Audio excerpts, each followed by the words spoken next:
Dear racing fans, we've been waiting for you.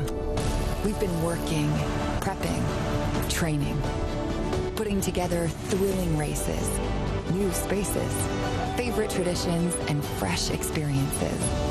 From right on the rail to the top of the hill.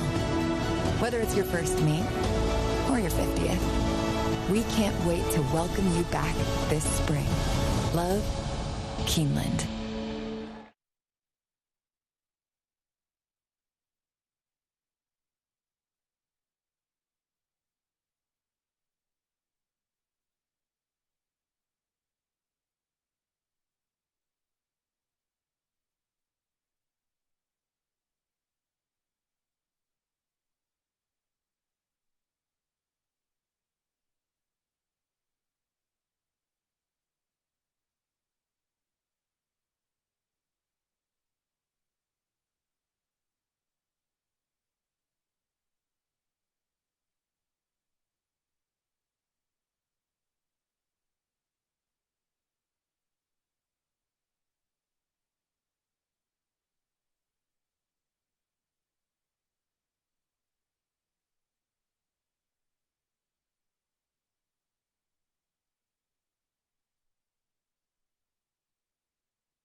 Welcome back to Today at Keeneland on this Friday afternoon of racing. 10 races in front of us. We'll get to the course conditions in just a few moments, Gabby, but it is Baird Double Dog Dare Day. This is a stacked group. It is. In this Grade 2 event going a mile and a 16th. We have the returning champion in Jin. She was a big upsetter last year in this renewal, but she backed it up later on in the fall with a Grade 1 win in the Juddmonte Spinster. But you've also got fillies coming out of very live races as well. Absolutely. Alpine Princess is another one that's been super competitive. Obviously, even in her last race, last time out in the Grade 3 Royal Delta.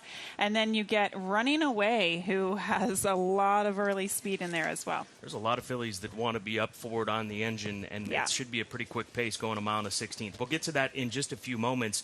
But want to remind you about the Keeneland Horses of Racing Age sale that is coming up 1 week from today, after closing day, down in the sales pavilion here at Keeneland. And we had a big announcement this morning that Trendsetter has been entered into this sale. He comes into the sale on the heels of his victory in the Stone Street Lexington, that Grade 3 event. So this is a big opportunity for folks to buy a potential American Classic type runner. Absolutely. He's a horse that could be very, very handy in the next several months with whatever derbies you decide to go to, say the Ohio Derby, West Virginia Derby. I mean, there's a very lucrative schedule for a horse like that over the next couple of months. So there's tons of opportunities with Trendsetter. We definitely encourage you to look at the catalog and taking entries up until the sale. Yeah, the catalog is online right now. So if you want to start taking a look at it, head over to the Keeneland website. Let's go to social media. Give us follows on X, Instagram, and Facebook. On X, it's at Keeneland Racing. Instagram at Keeneland. Same on Facebook. FanDuel TV, if you want to give them a follow, that's over on X at FanDuel TV. Download the FanDuel TV Plus app on Roku, Amazon Fire TV, as well as Apple TV. And the Keeneland Race Day app, your best way to stay current on all the selections that we have each and every race day. And you can even work ahead as we've got our plays in for the remainder of the week if you want to start handicapping tonight for tomorrow. Looking back at yesterday, the clockers continue to roll here at Keeneland Racecourse. Lucy McGee, she got bet down late, but she was able to keep on going. 5-2, I believe, her off odds for Vicky Oliver, coming off of a 7-month layoff. She was brilliant yesterday in race number 3. Yeah, she was. Congratulations to the connections there. Luis Saez continuing to have a very strong meet. And then we took a look at Just a Touch in race number 5. This is a horse that even, he's so good on the dirt, and now it looks like he has found success on a new surface on the turf. I was worried in the beginning stages. It looked like he wasn't taking to the turf. Completely different running style on that new surface. Chapman's Peak delivered for Brad Cox. Brad Cox, by the way, the trainer I rad with Just a Touch. They get another victory with Chapman's Peak, who delivered in race number 7. They can do no wrong. They have been firing on all cylinders here over the course of the meet, and Brad Cox adds to the tally, as well as jockey Irad Ortiz Jr. And then Flying Mohawk. His Mohawk was doing just that as he was flying from off the pace to get up for the victory. Jason Worth and crew were out to celebrate the win picture, and Jason Worth even leading the horse into the winner circle yesterday. Keeneland grad, he was 11-1. His price drifted late, so a nice price on Flying Mohawk. Trainer and jockey standings, Irad 4 in front of Tyler and Luis Saez. And then Brad Cox has jumped out 3 in front of Rusty Arnold, Bill Mott, Wesley Ward, and Brendan Walsh, finding himself in the top 4, in the trainer standings today. All it takes is a good day, Scott. It's crazy when you look at even the jockey standings. Tyler could easily win 3 races today, and then that makes him 1 win away from Irad if Irad doesn't win. So it's really day by day here during this condensed meet. Let's go to WKYT for the Friday weather. We're going to be heading to the track today. We are looking at some fantastic weather across our area. We're going to look at lots of sunshine across our region, passing clouds from time to time, but it is going to be a beautiful day at the track. We'll have temperatures in the early afternoon, mid to upper 70s, but by the time we get to the later parts of the afternoon, we're climbing into the low to mid 80s across our area. So yeah, great weather if you're going to be heading to Keeneland today. John Deere track conditions, fast and firm once again, and thanks to our partners at John Deere. Let's get into our featured event, race number 9, the Grade 2 Baird Double Dog Dare. As we talked about, a very competitive group of fillies and mares going a mile and a 16th, and Jin installed as the 2-1 morning line favorite, looking to defend her title and go 3 for 3 in graded stakes competition here at Keeneland. Yeah, she's very good, and she absolutely loves Keeneland. I can remember Brendan Walsh saying that, you know, she spent a couple of months up there at Saratoga over the summer. She came back down during the fall at Keeneland, and that led to a Grade 1 win in the Spinster. You know, disappointing effort in the Breeders' Cup Distaff, but it looks like, at least from her work tab, she's back on track now. It's kind of similar to last year. Remember, he really worked her quick, and it worked out, and she comes in with a 46-4 gate workout back 7 days ago on the 10th of April.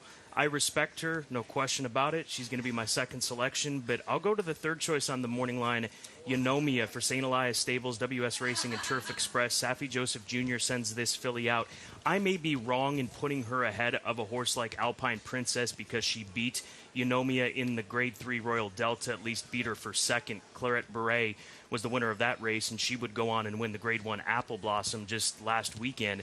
But Eunomia in the Sandy Bottom Stakes picks up a stakes victory at Colonial. This is going a one-turn mile. She's quick as far as her two-turn races. She's won going two turns here at Keeneland Racecourse, tracking just off the pace. Flavian Pratt was aboard on this afternoon. So I'll lean on Eunomia here today. And she, like Jinjin, is a perfect 2-for-2 at Keeneland. Now, granted, it's not in graded stakes or Grade 1 races like the Premier Juddmonte Spinster. But Eunomia, she's, 9-2 on the morning line. She will probably fall into that third or fourth slot, depending on the action on running away the 6. I think Jinjin speaks for herself. You've got to respect her. She comes into this race fresh with what appear to be good workouts here at Keeneland Racecourse after wintering down at Palm Meadows in Florida. And then the number 1 horse, Alpine Princess. I mean, she's done well. She's picked up a Grade 3 victory back in the fall. She's had one start this year. She was second in the Royal Delta. What's going to be their plan of attack? It's really going to be I hate to call it a rider's race. Every race is. But how are these jockeys going to sort themselves out with the amount of fillies in this race that want to be forward? I mean, they could be pretty compact going around that first turn and down the backstretch. If you were to ask them, I'm assuming I would know the answer. We're going to play the break, Scott. Play the break. Exactly, yeah. We've done many of those interviews. Yes. We're going to play the break. We'll see what develops. Alpine Princess, that's where I go. And I hear you. I mean, I think that looking at her last race, it was very good. It was coming in off the freshening down there at Gulfstream Park in the Royal Delta. Her race in the Fall City, 2 starts back at Churchill Downs. We'll take a look at that effort. I thought that was really good. And if you look at her career overall, Scott, she is just extremely consistent. I don't know that we're going to get to high 90 buyer speed figures and low 100 buyer speed figures, but she always kind of runs the same race every time, whether that be low to high buyer speed figures. She got a 93 in this effort. You know, she beat the likes of Raging Sea in there. It was a quality group of horses, and I think she was just beaten by a better horse that's in really good form right now last time out, but she ran her race. We'll see what Irad Ortiz decides to do. I would imagine he's going to get a stalking trip. I don't think he's going to want to get into a fight with some of the other speeds on the front end, especially with the likes of the 6 running away. But she's also tactical, and I think she can be against this group too. The 4, Jinjin, I think she really delivers some stellar performances here at Keeneland. We hate to say horse for a course, but sometimes it is what it is, and some of her better performances have happened here at Keeneland, and she looks like she has a nice, sharp gate workout coming into this effort. She's another one that will decide whether or not she goes or takes back off the pace a little bit. And then the number 6, Running Away. I mean, again, it does come down to strategy. If Joel Rosario just decides to send and go, they might never catch her. It's just one of those races that it comes down to tactics and strategy and how the pace plays out. Yeah, it looks like the pace is going to be decided by Joel Rosario and Running Away, the number 6 horse. That's our opinions on the Grade 2 Double Dog Dare. Here's Tom Leach for more. Top choices look pretty salty in this field, but if you want to try to shop for a price, you could consider Penois for trainer Rudolph Brisset. She comes off a 4-length victory out at Oaklawn. That was her second start of the year, and she came out of that race with a nice work here at Keeneland. She's been training very well. She loves air. That's another thing why we decide to hunt her and maybe give her a chance. Air is she has won on that racetrack. She trained very well air, and we just feel like it could be the next logical spot for her. She had that long break. Do you sense that she's come back and is now maybe as good as she's ever been? Yeah, I mean, her number is saying that. Now, she carry really good weight. In the past, she have the tendency to want to get a little light on us when you race. We always have to manage our weight, but we noticed this year she's way more mature. Obviously, she's 5, and looks like she's taking her races much better. And I think she came back definitely as good or even maybe a little bit better. Another price play in here is Chilled for trainer Vicky Oliver. This one has finished first or second in 4 of her 7 lifetime starts at Keeneland. Now, Chilled has not run since late November, but she did win here off a layoff last spring for Vicky Oliver. She's training fantastic. She's trained really, really well all winter. This pacing. We're in a tough spot, but when you're out of conditions, this is where you end up. Why did you pick this spot?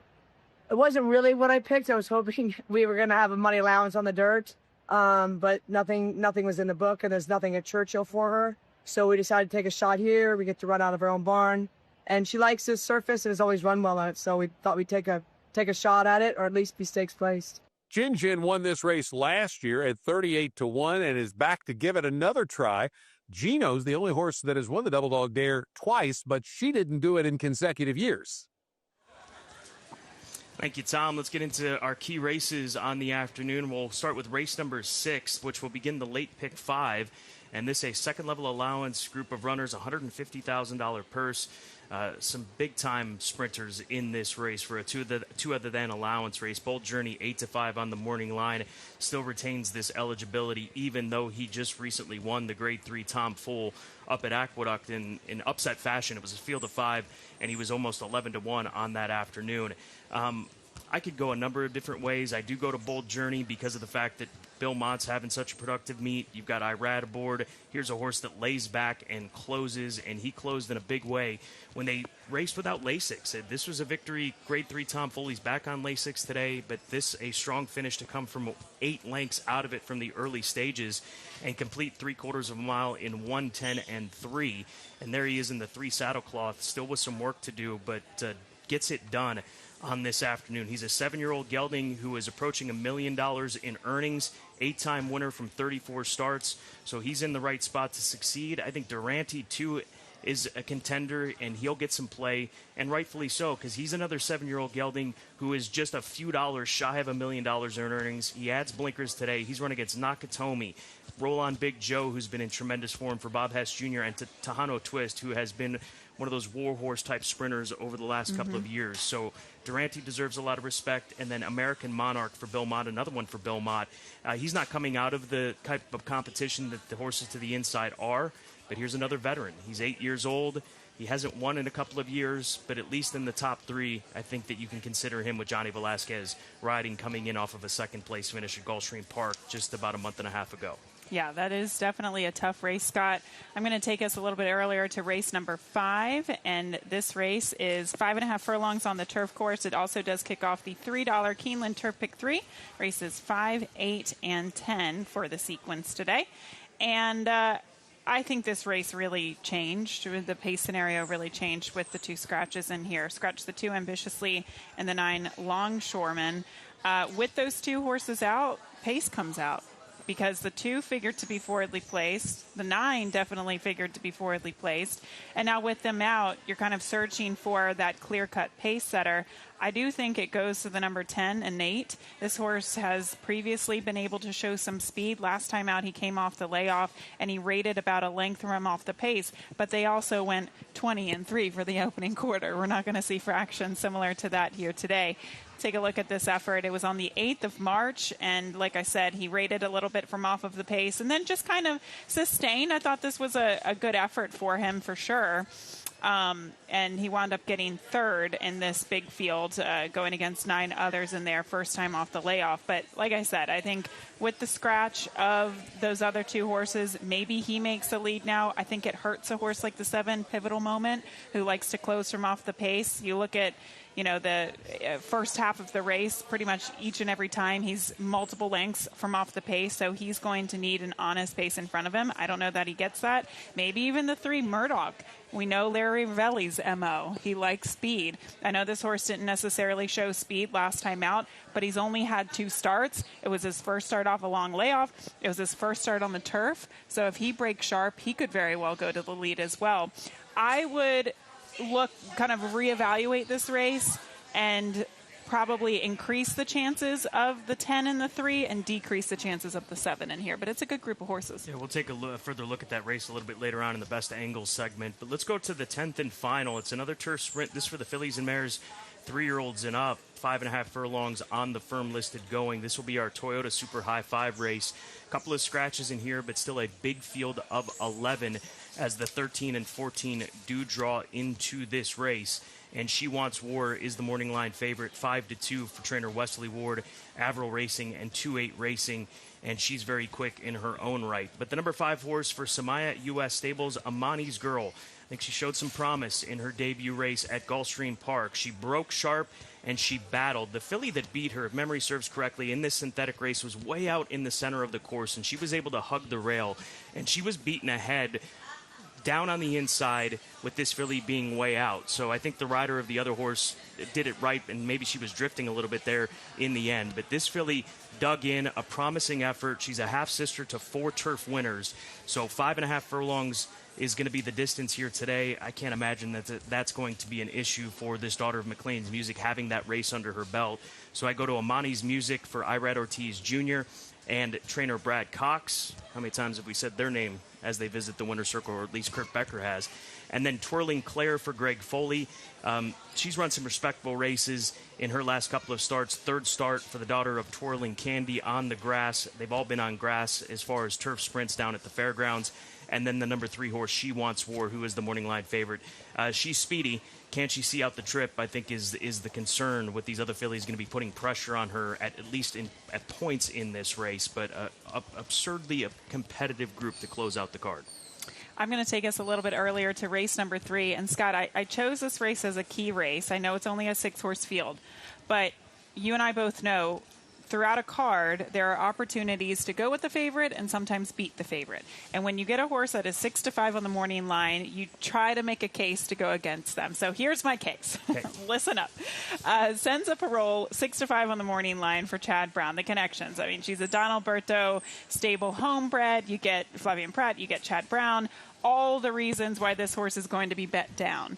Now, I was interested in the fact that she sprinted the majority of her career. She obviously sprinted first time out, then she came back. Her next 3 consecutive races were at 6.5 furlongs. Then finally, after another layoff, she stretched out to the 1-turn mile at Gulfstream Park. Then Chad runs her at 1 1/16 miles in the Grade 3 Royal Delta. And I don't think that was a true gauge of what she can do going a distance of ground, but it still gives me enough cause for pause. You also get the presence of the 2 Queen Azteca, who was not able to win on a track that was very speed favoring that day. Right.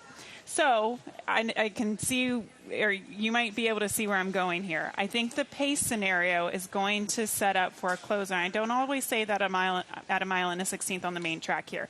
That's why I like the number 5. Yes, it is. So we'll take a look at her effort. This was several starts ago, actually, at Churchill Downs when she did get the win. And this was the last time, this wasn't the last time. This was the last time, that she was in the winner's circle. This was at Keeneland back in the fall. And she got a good setup. Now, I understand that this is a 1 1/8. 1 1/8 on the main track plays a little bit differently than the short stretch 1 1/16. But she did get the good setup on this day, and I think a similar setup will happen today. She goes from turf back to dirt. She's a filly that can compete on both surfaces, and that's the direction I go in. She's 3-1 on the morning line. Hopefully we get around that price. 5-3-2 for me. Let's get into the Clocker report, as they have been white hot this meet at Keeneland Racecourse. We highlighted the 2 winners that they had yesterday, and they're going to begin the report in race number 2 with Maxi. Worked out of the gate in 47 and 4/5 seconds for trainer Danny Ware, drilling that four panels in 47 and 4/5, and she finished on even terms with Cierto, an unraced Into Mischief colt for Brendan Walsh. So that's some pretty good work company when you're working with an Into Mischief out of the Brendan Walsh barn. So Maxi in race number 2. She's the number 7 horse in there. And then Lunar Loop a Vacoma filly. She worked a half a mile out of the gate in 48-3 and galloped out 5 furlongs in 1 minute and 3/5. She'll be running today in race number 4. Yeah, she's an interesting read because Will Walden actually had her down at Palm Meadows over the course of the winter, and she had a series of turf workouts. And then she comes in, she obviously shipped here, she puts in that nice workout over the main track, and then she debuts today at 7 furlongs against Maiden Special Weight Company. So we'll see if this is indeed her ultimate goal in her surface. But yeah, nice workout there. You ready for the KSGS? What's that? The Keeneland Sales Grad Spotlight? Let's do it. We're going to take a look at race number 10, and She Wants War for Averill Racing and 2-8 Racing, bred by Mr. George Bates Trust, the daughter of War of Will, purchased at the Keeneland November sale for $140,000. And when 2-8 Racing is involved, and if Jason Worth was in the pavilion this day, you hear a lot of hooping and hollering down in the pavilion when they get the winning bid. I believe it. They're a lot of fun. They have a lot of fun there. They are. Whether they're buying horses or winning races, they are a lot of fun. So that's a look at the sales I grad love how spot. you shorten everything up, too. It's like there's enough acronyms in the world to remember. Let's just call it the Keeneland Grad Sale Spotlight. But that's what the kids call it, the KSGS. We're not kids anymore, We're so we not. don't be calling it that. Can I feel young for 15 seconds? In other ways, yes. You tell me how. Let's go into the late pick 4 on this afternoon, and it'll start in race number 7. And right off the bat, we're going to single one in this starter allowance race with next up for trainer Matt Sims, moving into starter company for the first time since the spring of last year, where she nearly won on 2 occasions over at Churchill Downs. So I think she's the right one, obviously. Then we go to race number 8, 3 deep, 1, 6, and 10 in that turf sprint. If we can get right going into the nightcap, we've got it won. And then we hope for a price, Gabby Gaudette, because we're hitting the all button. And by having the single, it's just a $49.50 ticket for the late pick 4. Love it. Yeah, I would say the hardest step is getting through that first leg. Let's go back to race number 5 for my best angle. I know you discussed this race, but I think that Murdoch, he's a new gelding, by the way. You'll hear that change announced when it comes to Kurt Becker announcing the scratches and changes. Murdoch for Carolyn Wilson and Larry Ravelli. Debut winner at Hawthorne. Larry Ravelli preps a lot of horses up at Hawthorne when he's able to come down here to Kentucky and run in deeper competition from the Chicagoland area down here to Kentucky. And this is the gelding that you mentioned, came back off of a long layoff at Fairgrounds, missed all of 2025. He was bet down to the favorite this afternoon and ends up finishing second to John the Beer Man. Sophia Vives is going to come into town to ride this horse for Larry Ravelli, as she was aboard him back on the 22nd of March. I saw Sophia announcing her arrival here to Kentucky on her Instagram post out in front of the, it's called the airport, just across the street. So words are hard some days. Good to have her here and riding for Larry Ravelli. I like this horse, and I'll play a daily double. Races 5 and 6, Murdoch the 3 into race number 6 with the 2-horse Bold Journey, that runner that I touched on. So an ice cold daily double, $10, races 5 and 6, 3-2. Okay, I like it. Airport. Yes. We're good to go. Race 8 is my best angle, and it's going to be the one outlaw there for Doug Cowens. This horse comes off of a really good race last time out. So obviously the angle here is that he exits his best effort to date, and he's already been proven on the turf. So Doug hasn't had him for that long. He's only had him for 2 starts. One was obviously disappointing, and then he came back in a big way to make an early move, a sustained bid coming down the stretch, and unfortunately he just got nailed on the wire. It was really unfortunate, but he did put in majority of the dirty work, made that early move, fast pace, and just couldn't quite hold on. But now he comes back to the turf. I think the 5.5 furlongs is going to benefit him, and I also think he's a little bit better on the turf course. So all that, it's going to be a daily double, easy to remember, 1-1. Yeah. Races 8, 9, 1-1. Rolling doubles. That's the ideas for us in our best angles. Here's Tom Leach for his long shot.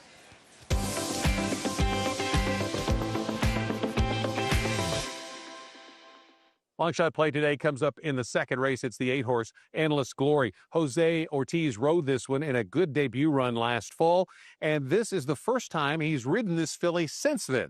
Improved last time out, showed speed. The winner's from the Safi Joseph barn, and the runner-up is a Chad Brown runner, so pretty good field that Endless Glory caught last time. A sharp work since the last race. Let's try to catch a price with Endless Glory in race 2. Thank you, Tom. We've got an opportunity to take a look back at a couple of key workouts over the last couple of mornings when it relates to an Oaks and a Derby hopeful that worked here at Keeneland. We go back to yesterday. Percy's Bar, Grade 1 Central Bank Ashland winner, worked yesterday. This was the best time of 30 horses at the distance, works in 47 flat. She is rolling. Look at that. And you can see Luan Machado, who was aboard for the workout.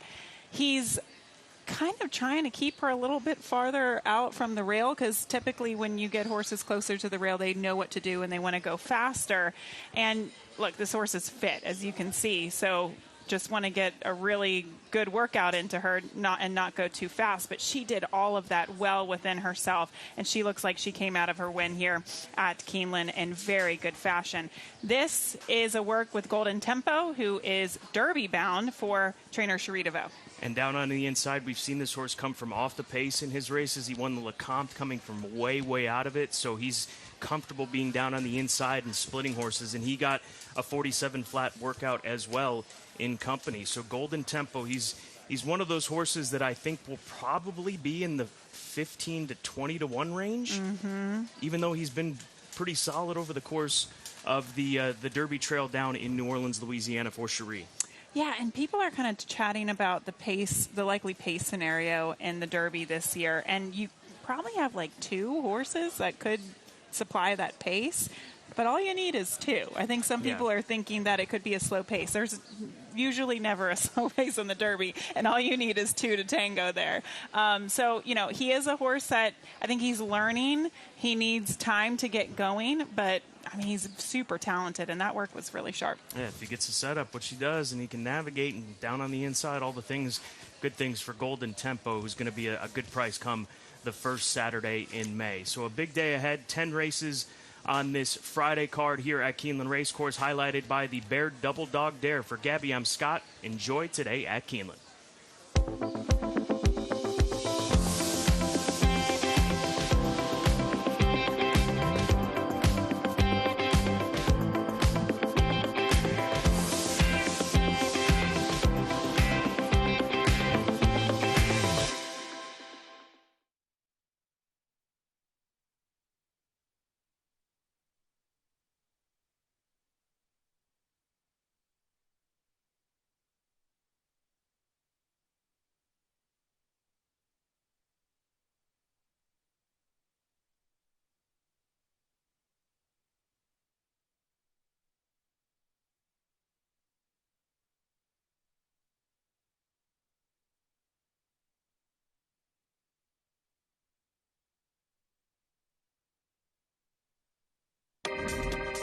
In 2026, the Breeders' Cup returns to hallowed ground in Lexington, Kentucky, to Keeneland, where rolling bluegrass pastures give way to epic showdowns and legendary victories. Flight line now beginning to move on the outside. It is flight line. Breeders' Cup Classic win.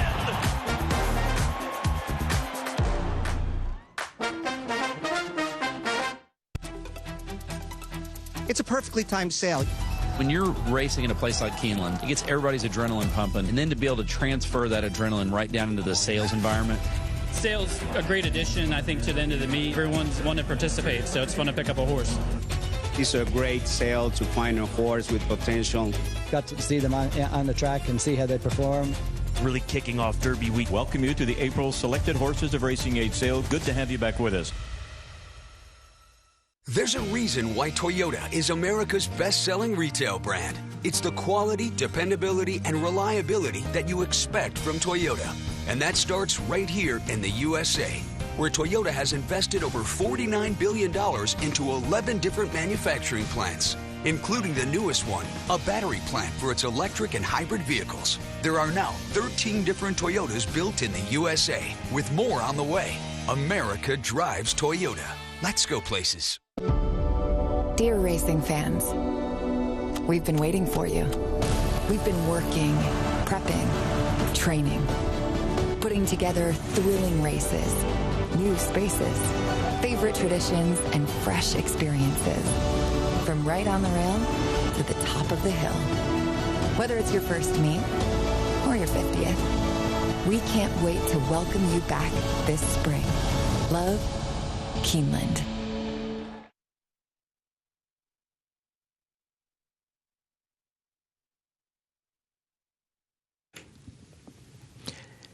Keeneland welcomes the University of Kentucky Acousticats to the paddock.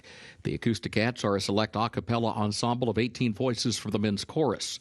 They perform numerous concerts for the university and community functions, as well as at every men's chorus concert. Specializing in pop a cappella, they have recorded 2 albums and are one of the university's most visible ensembles. They are joined today by the Lexington Police for the presentation of Colors, First My Old Kentucky Home.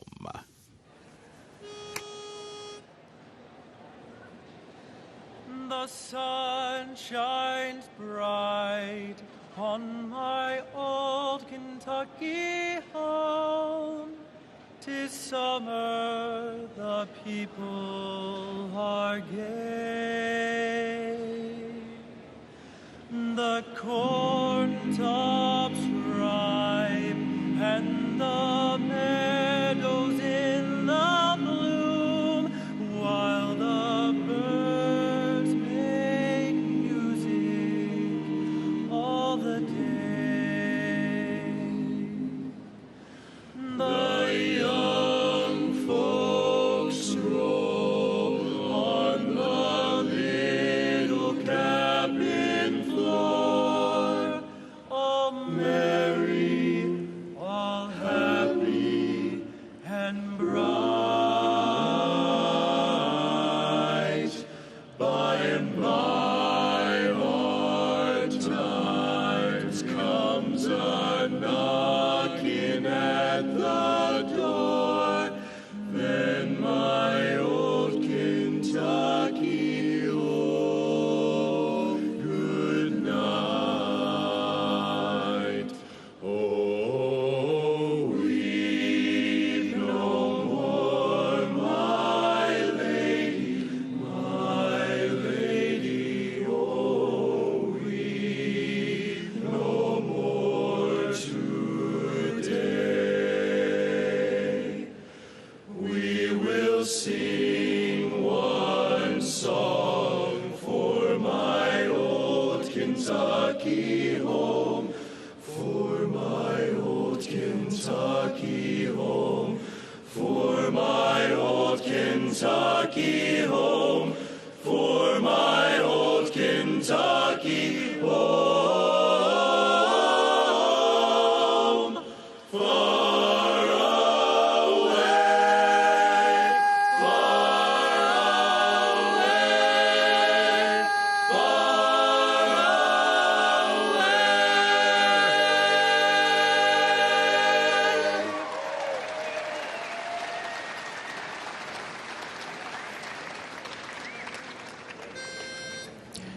Ladies and gentlemen, please rise as you are able for our national anthem. Oh, say, can you see by the dawn's early light what so proudly we hailed at the twilight's last gleaming, whose broad stripes and bright stars through the perilous fight o'er the ramparts we watched were so gallantly streaming, and the rocket's red glare, the bombs bursting in air, gave proof through the night that our flag was still there. Oh, say, does that star-spangled banner yet wave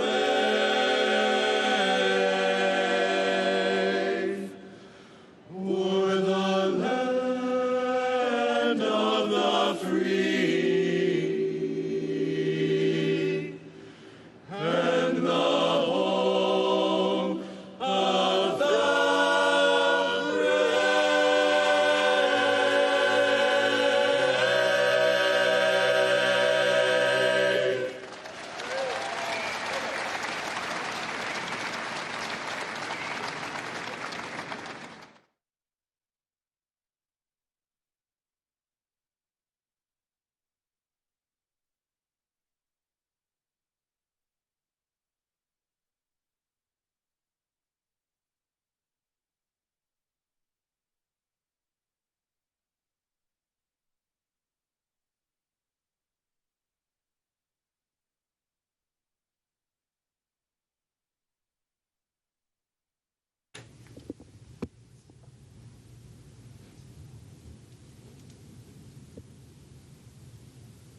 Keeneland is proud to recognize Jorge Machuca from Culinary as the Employee of the Day. Congratulations, Jorge.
Good afternoon. Welcome to Keeneland. Time for a check of the John Deere track and turf conditions. Main track is fast. The turf is firm. The temporary rail is down today on the turf course. Time now for a look at the changes. First race starts the first of the day's rolling doubles and pick threes. Also begins the early pick five. No carryover in the first race today. Scratch the 4 Buckeye Bombshell. That's in the first race. Scratch the 4 Buckeye Bombshell. Race 2 starts the early pick 4. No changes in that second race. Third race, no changes at this time. Fourth race, scratch number 8, Dona Strada. That's the fourth race, scratch number 8, Dona Strada. Race 5 is where the pick 6 begins, no carryover. Also started the Keeneland Turf pick 3. In that fifth race, scratch number 2, Ambitiously, and scratch number 9, Longshoreman. That's race 5. Scratch the 2, Ambitiously, and scratch number 9, Longshoreman. Also, please note, contrary to the program, number 3, Murdoch is a gelding. 3, Murdoch is a gelding. Sixth race starts the late pick 5, no carryover, no changes in race 6. In the seventh race, which is where the late pick 4 begins, scratch the 6, Mint Driven. Scratch the 7, Carafelce. Scratch the 8, Super Non Coca, and scratch the 9, Champagne Nights. That's all in the seventh race. Scratch the 6, Mint Driven, the 7, Carafelce, the 8, Super Non Coca, and the 9, Champagne Nights. As a result of those scratches, no superfecta on the seventh race. Race 8 starts the $3 late pick 3. Scratch number 3, Beer Run, and scratch number 8, Big Gary. That's the 8th race. Scratch number 3, Beer Run, and scratch number 8, Big Gary. The featured 9th race, 31st running of the Bear Double Dog Dare Grade 2. No changes in the featured 9th event. 10th and final race, no carryover for the Toyota Super High 5. Scratch the 2, Fool's Adventure. Scratch the 9, Swirling Seas. And scratch the 11, Whiskey Serenade. That's in the 10th race. Scratch the 2, Fool's Adventure. Scratch the 9, Swirling Seas, and scratch 11, Whiskey Serenade. Jockey change on the 8, Toast the Star, Edgar Morales. That's number 8, Toast the Star. Edgar Morales will be the jockey. 13, La Puma draws into the race, the jockey as programmed. 14, New Rose draws into the race, contrary to the program, the jockey Martin Garcia. 14, New Rose, the jockey Martin Garcia. Those are the current program changes. Now let's check in with Scott Hazelton. Welcome back to Keeneland Racecourse on another perfect afternoon of racing. 10 races this afternoon. Race number 9 is going to be our featured event. It is the Bear Double Dog Dare. It is a Grade 2 event for the fillies and mares. They'll be traveling 1 1/16 on the main track, so a first wire finish. And we do have last year's defending champion, Jin Jin, back at it again, making her debut in 2026. Last time we saw her was in the Breeders' Cup Distaff, but she utilized the Double Dog Dare last season to catapult herself to a Grade 1 winner in the Juddmonte Spinster later on in the fall. We know she loves Keeneland. She is 2 for 2 in her career. Where is she at, though, this afternoon is the question. She's been working well, it appears, here at Keeneland Racecourse, so it appears that the Calumet filly in Jin Jin, the daughter of Hightail for Brendan Walsh, that the race goes through her. But you do have horses that are on the rise, like Alpine Princess, the number 1 horse, and even Eunomia for Safi Joseph Jr., who comes off of a win down at Colonial Downs in New Kent, Virginia. So a wonderful renewal of the Bear Double Dog Dare is our feature on this 10-race card here at Keeneland Racecourse.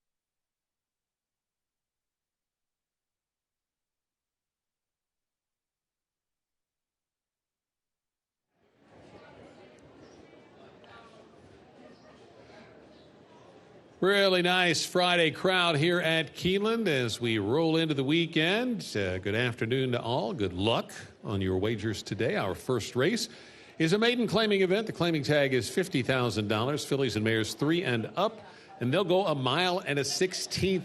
And this race starts the 50-cent early pick 5. Brad Cox, Rad Ortiz Jr. combination has been quite potent at this meet, and that's why this horse, no doubt, is 4 to 5 in this spot. That is Starwood, making the first start for the Brad Cox barn since coming in from California, and they win at a 28% rate with newcomers to the barn. This horse is dropping into maiden claiming company out of running in maiden special weight races, and in each of the first 3 races for this filly, a horse that finished in the top 3 came back to win next time. So Starwood certainly has been facing some solid fields and is the heavy favorite now at 4 to 5 to take the opener today.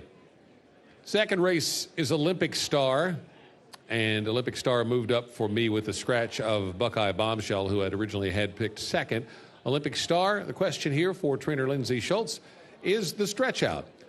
3 6-furlong races, and the one in the middle of the 3 at the fairgrounds on the first week of January was a nice effort. Showed speed and finished 4th, but beaten less than 2 lengths that day. And with the rail draw, a little early speed could be the ticket for Olympic Star to get home first. Olympic Star's floated up a bit to 6 to 1 in the current wagering here as we are about 18 minutes away from post time. Third choice is How You Do Something. Matthew Sims, the trainer here, and this horse ran well in the first outing off the claim by the Sims barn. The claim came in a race in November at Churchill Downs, and then Sims did not bring this one back until March 27th at Turfway Park. Showed the early pace going 1 mile, which is 2 turns at Turfway. Got caught late, but was beaten only a length, and had a little bit of a trouble line there as well. So second start off the layoff could be a little bit of improvement coming for How You Do Something, and we'll need it moving up in class, facing the top 2 that have been only running against maiden special weight company. This one coming out of a high-level maiden claiming event at Turfway, but a horse that with the early positional speed could be in a good spot. Had the lead going down the backside in the race at Turfway last time out.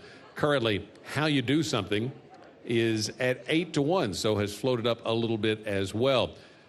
Early pick 5 getting started in this first race. The pool is closing in on $200,000. If you're playing that or something else, good luck.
Horses are entering the track for Keeneland's first race.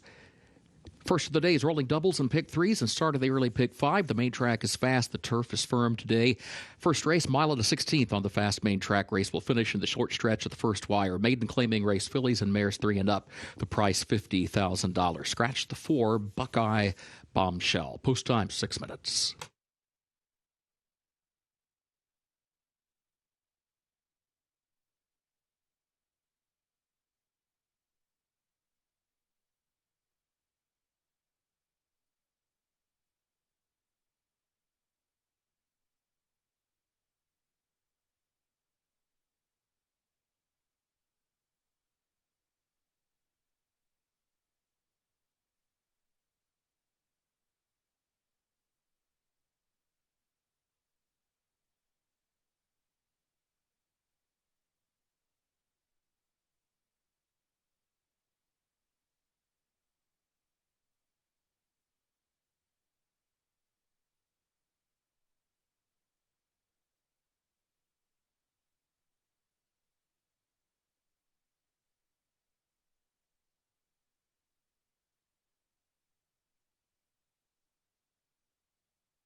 Number 2, She's Gotta Go, is currently the second choice in the wagering at 4-1, down from a 15-1 morning line. Now, this is a daughter of Maximum Security, who's out of a Broken Vow mare, and that suggests that going long on the main track would be right in the wheelhouse of She's Gotta Go. And this is the first time that she gets to do that for trainer Tommy Drury Jr. In the debut race, it was on the main track at Belterra last October. She flashed early speed, faded to 7th as the big favorite that day. That was at 6 furlongs. Came back with 2 synthetic track starts at Turfway, and in the second one, she did get to go long, 1 mile, so still not the distance that she's going today of a mile on the 16th. And that stretch out produced her best race. So getting to go long on the main track could be the key angle, and certainly looks like a lot of spirit there for She's Gotta Go as she goes through her warm-ups here for race 1. The 6 horse has also taken a little money, 9-2, down from an 8-1 morning line for trainer Richard Balthus and jockey Flavian Pratt, and that particular angle might be what's driving some of the wagering. This is a horse that's moving up in class out of a $20,000 maiden claiming level. That was a race at Santa Anita on March the 8th. So the question mark is facing better. It is a horse that ran 5 times against Maiden Special Weight Company. It didn't have much success, but did improve on the drop down into Maiden Claiming Company. And at the Maiden 50 level, which is where she is today, she ran 5th at Santa Anita in February, but then came back with an improved effort. But again, that was on an additional drop down to the 20K level. But Watershed Moment is taking a little bit of money at 9-2. Big favorite is still Starwood at 4-5 as we start the 50-cent early pick 5 in race 1.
Horses have reached the starting gate for Keeneland's first race to start the early pick 5, now with a pool just over $300,000.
Moving into line, first race.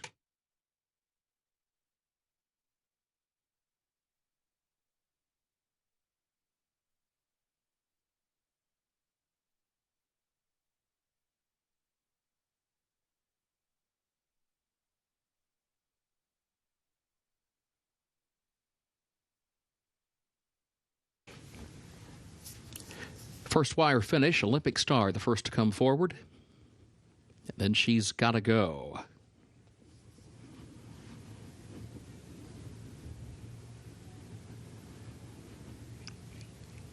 Starwood is next. 3 more to load. How You Do Something comes forward, followed by Watershed Moment. And Tiz Laws Hall, the last one.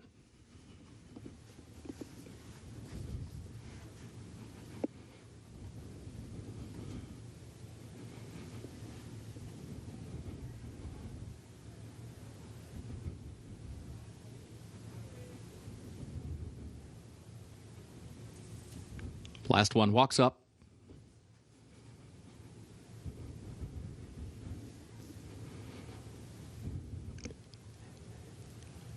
Goes in, they're at the post.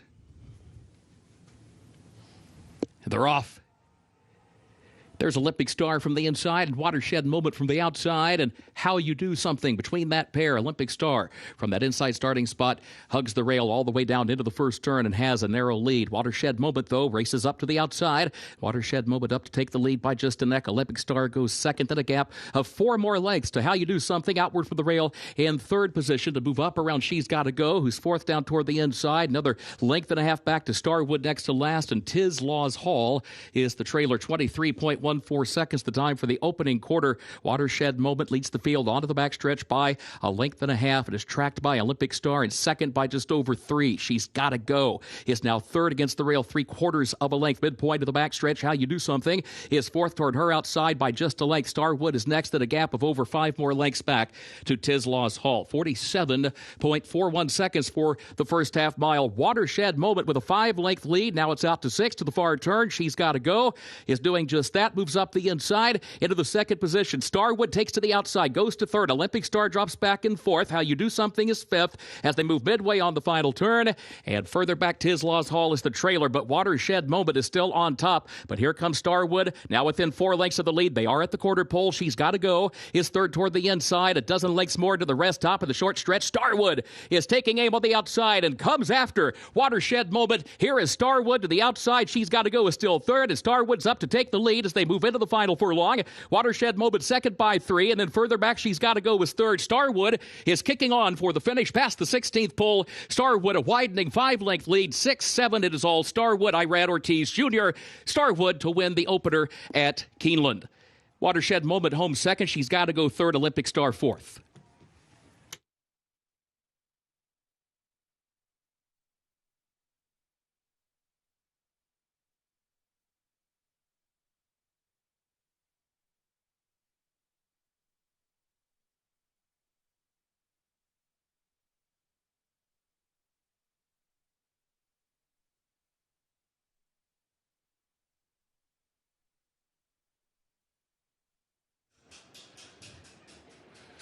Certainly much the best comes to mind in describing the performance by Starwood. Coming from that far back in these mile and a 16th races with the short stretch, it's not the typical way you win those races, but boy, Starwood did it with authority.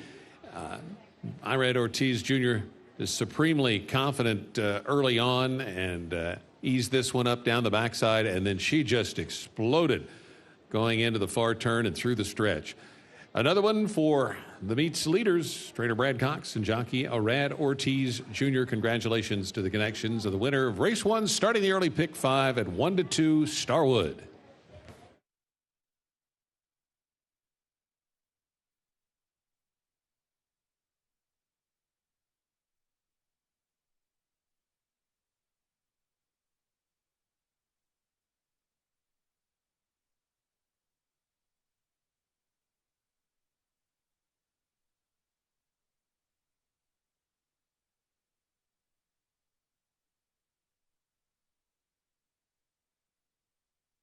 Unofficial results of Keeneland's first race, number 3, Starwood, finished first.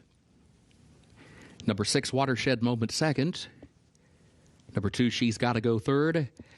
Number 1, Olympic Star, fourth. 3, 6, 2, 1, unofficial.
Into the winner's circle for Keeneland's first race, number 3, Starwood, owned by Ellen J. Foxwoods of Jamie Roth, trained by Brad Cox, the jockey Irad Ortiz Jr. Starwood, a 4-year-old filly by Quality Road, out of Constellation by Bellamy Road, bred in Kentucky by Don Alberto Corporation. 1 minute 45.95 for the mile and a 16th over the fast main track.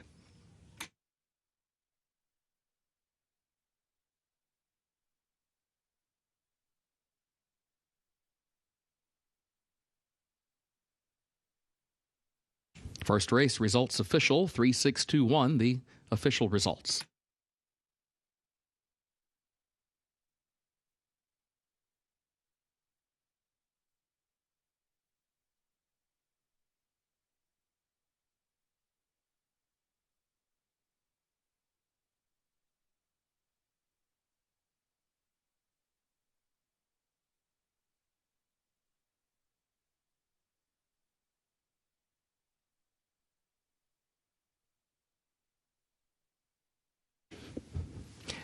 Keeneland's second race upcoming. Double and pick 3 wagering is start of the early pick 4. Fast track firm turf today. No changes in race 2.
Race 2 horses are in the paddock on this good, nice looking Friday afternoon.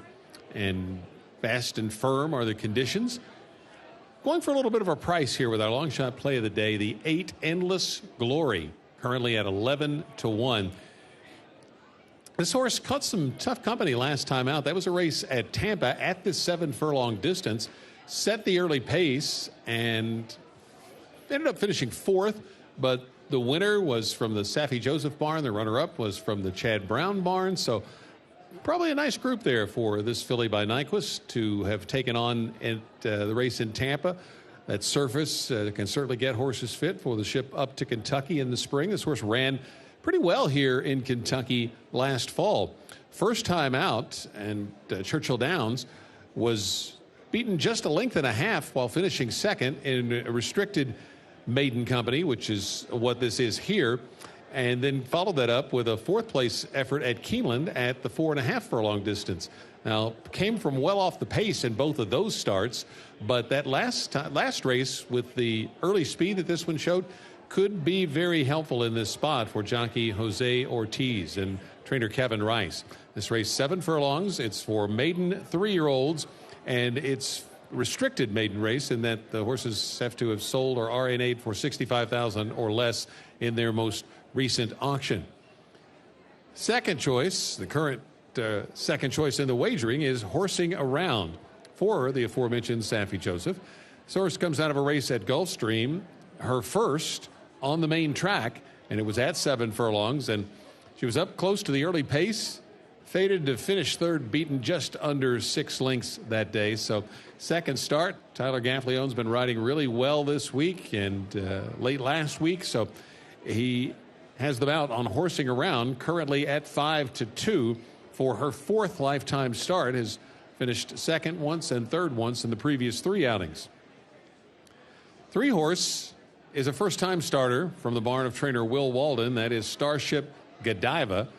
Odds currently on that one 9 to 2. Arad Ortiz Jr. going for 2 in a row. First-time starter angle is a good one for the Walden barn. 24% win rate.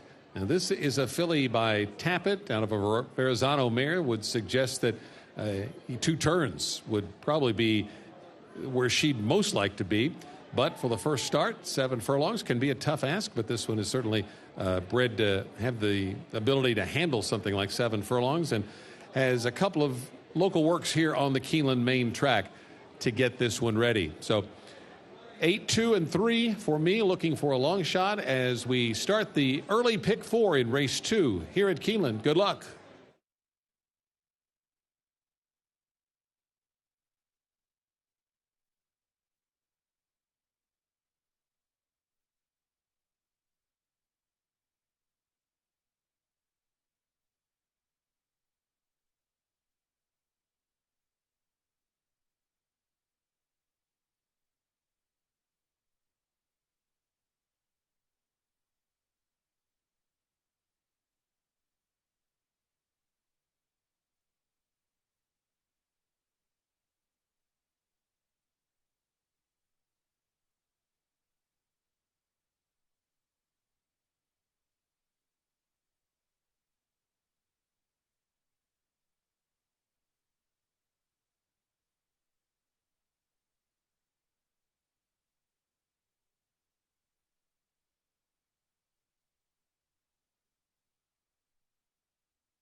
Horses are entering the track for Keeneland's second race, maiden auction.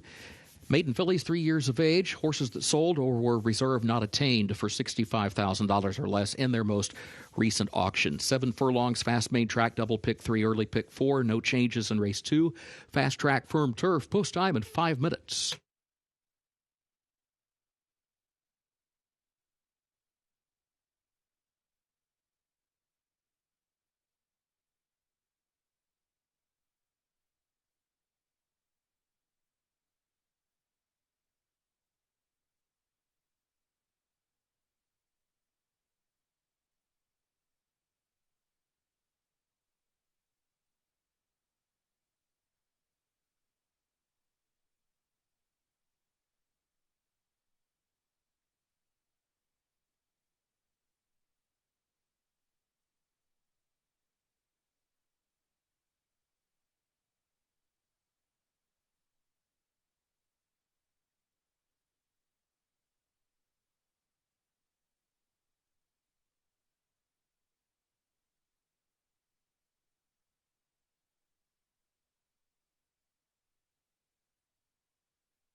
If you happen to see the Today at Keeneland show yesterday with Scott and Gabby, you saw them mention 2 horses off the Keeneland Clockers report that won on the card yesterday. Well, today, one of the ones mentioned by the Clockers is in this race. It's the 7-horse Maxi, and we're looking at a video of a workout that took place here at Keeneland on the 11th of April from the starting gate and was the 3rd fastest of 86 that day for Maxi. Just edging out the stablemate there, and it was about 7 lengths back to the 3rd place finisher. And I said stablemate, actually just the rival, and that's an unraced Into Mischief colt for Brendan Walsh that this Maximus Mischief filly was going right with. And the report from the Clockers is that this one was sharp from the gate, drilling 4 panels in 47 4/5. So one to take an eye on for a price at 12 to 1 right now. Second biggest price on the board. That's the 7 Maxi. The co-favorites right now are the 2 and the 5. We're going to take a look at the 5 since we talked about the 2 earlier. The 5 is Satura for trainer Jack Sisterson. Flavian Pratt is in the saddle on this one. 3rd lifetime start for this Vacoma filly.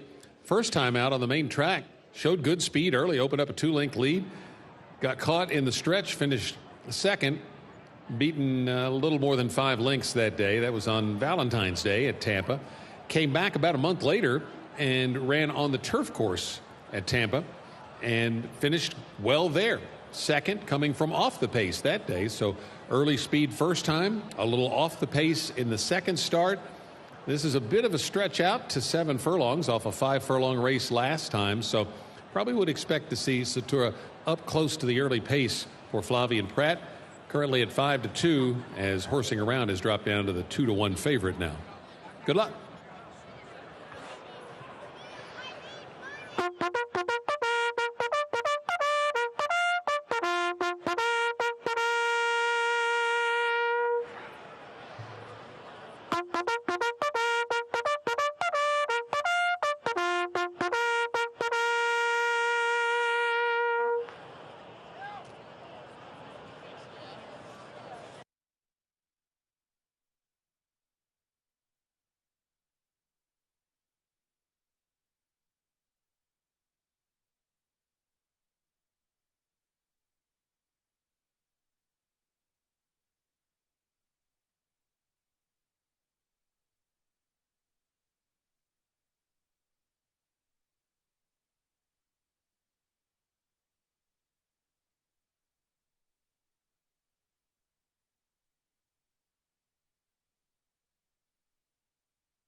Horses have reached the starting gate for Keeneland's second race, start of the early pick 4.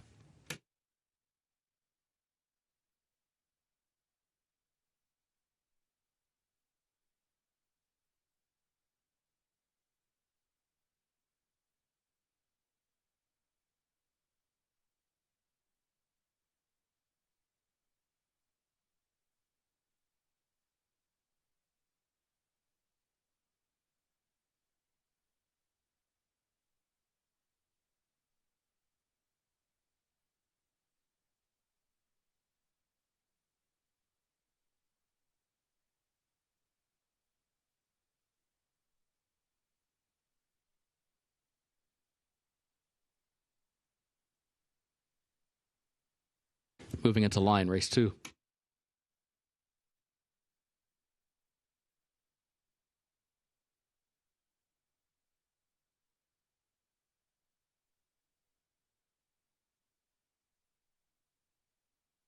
Cat Island moves in, horsing around. Satura.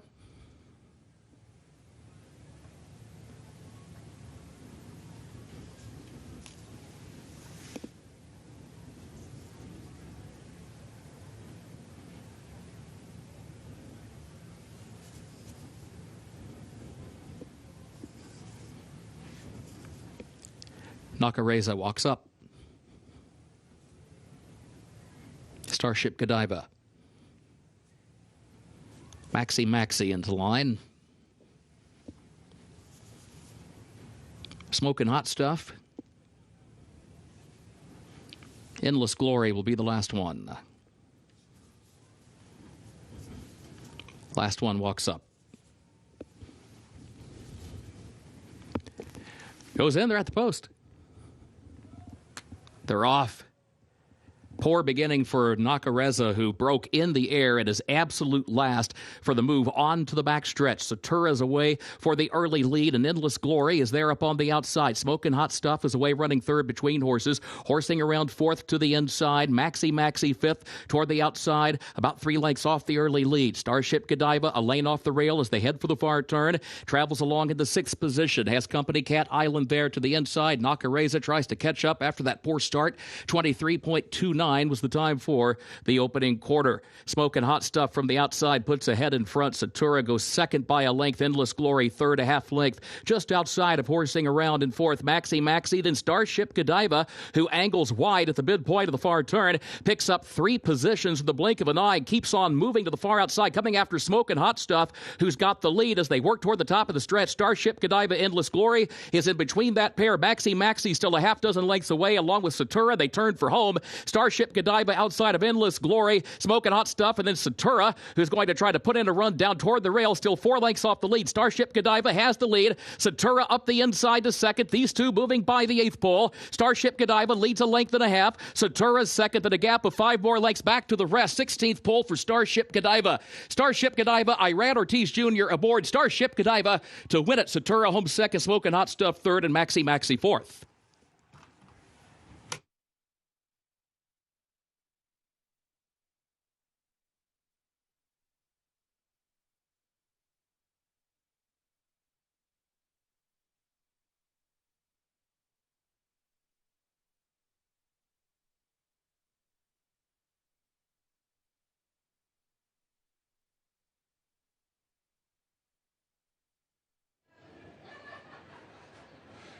Impressive debut effort there for Starship Godiva. And again, this is a daughter of Taffet, so you have to think that there could be a bright future for this one, stretching out even further in distance. 2 in a row for jockey Irad Ortiz Jr. starting the early pick 4 with a 3-1 winner here in race 2.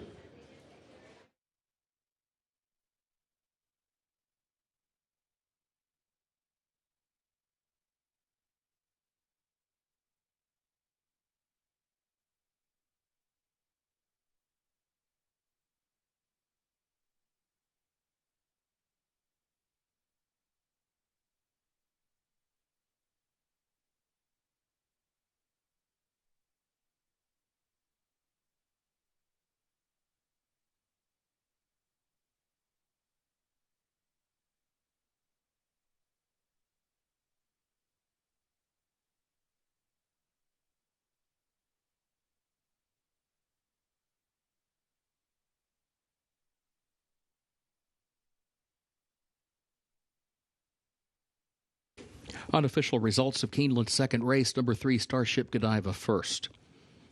Number 5, Satura was second. Number 4, Smokin' Hot Stuff third. The 7, Maxi fourth. 3-5-4-7 unofficial.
In the winner's circle for Keeneland's second race, number 3, Starship Godiva, owned by the Starship Stables of Lawrence Levy, trained by Will Walden. Back-to-back wins for jockey Irad Ortiz Jr. to start the card. Starship Godiva, 3-year-old filly by Tappet out of Miss Mosaic by Verrazano, bred in Kentucky by Windstar Farm LLC and GMP Stables LLC. Keeneland September graduate gets the 7 furlongs, 1 minute 25.33 seconds.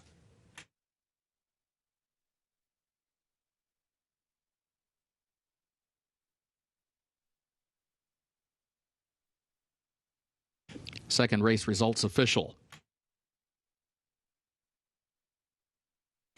3-5-4-7, the official results, race 2.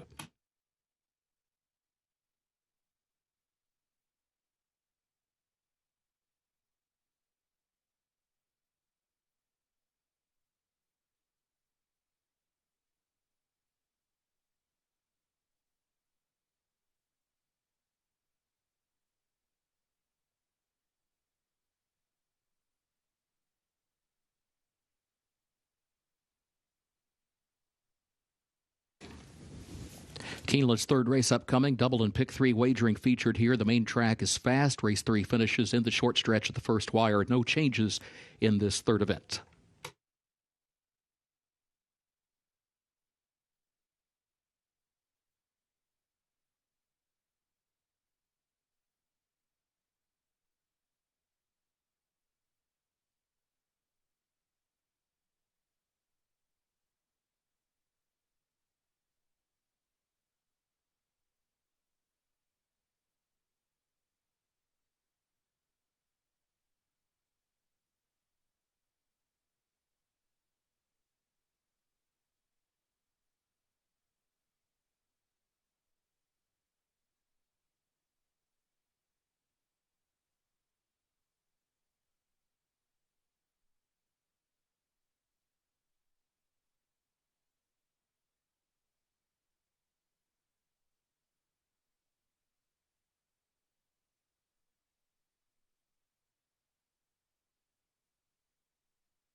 Race 3 is an allowance optional claiming event. The claiming tag $100,000, named the Glen Oak for fillies and mares 4 and up.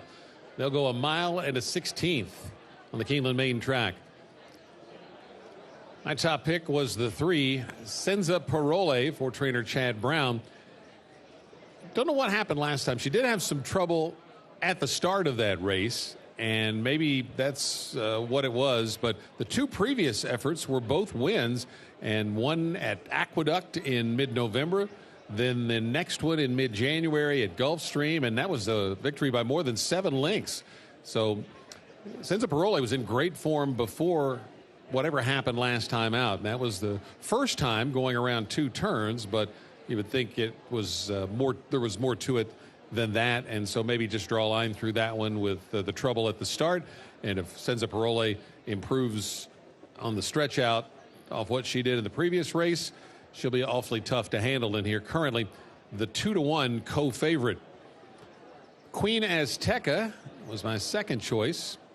This one from the barn of Rodolphe Brousset, and coming off a nice second-place effort at Colonial. Dropped down to a mile race that day. That was on the 14th of March, and that's a 1-turn race at Colonial. So should have put a lot of speed back into this 4-year-old Sharp Azteca filly, and she could use that to her advantage from the 2-hole, going on 1 mile and a 16th in this short stretch race. Jockey Arad Ortiz aboard, going for 3 in a row, and the first time this filly has raced on the Keeneland surface. That is not the case for Yes It Is, who has raced once here and won for trainer Brad Cox. That was late October of last year, and that was her first try on a fast main track. And she came from 6th that day, so well off the pace to get up and win by a half length. Good field that she beat that day. Came back to run 4th in a Grade 3 stake in New York, and then 3rd in a Grade 3 stake in Houston. Went back to the turf for the most recent start, was 6th against a pretty good field down at Gulfstream, but only beaten a little over 3 lengths. Luis Saez getting the ride on this one, and that is the current 9-5 favorite in the wagering. So down from a 3-1 morning line. Yes It Is taking the most money at the moment and is the slight favorite over the morning line favorite, Senza Parole. This race is coming up in about 16 minutes. Good luck.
That's okay. Hold on for a second.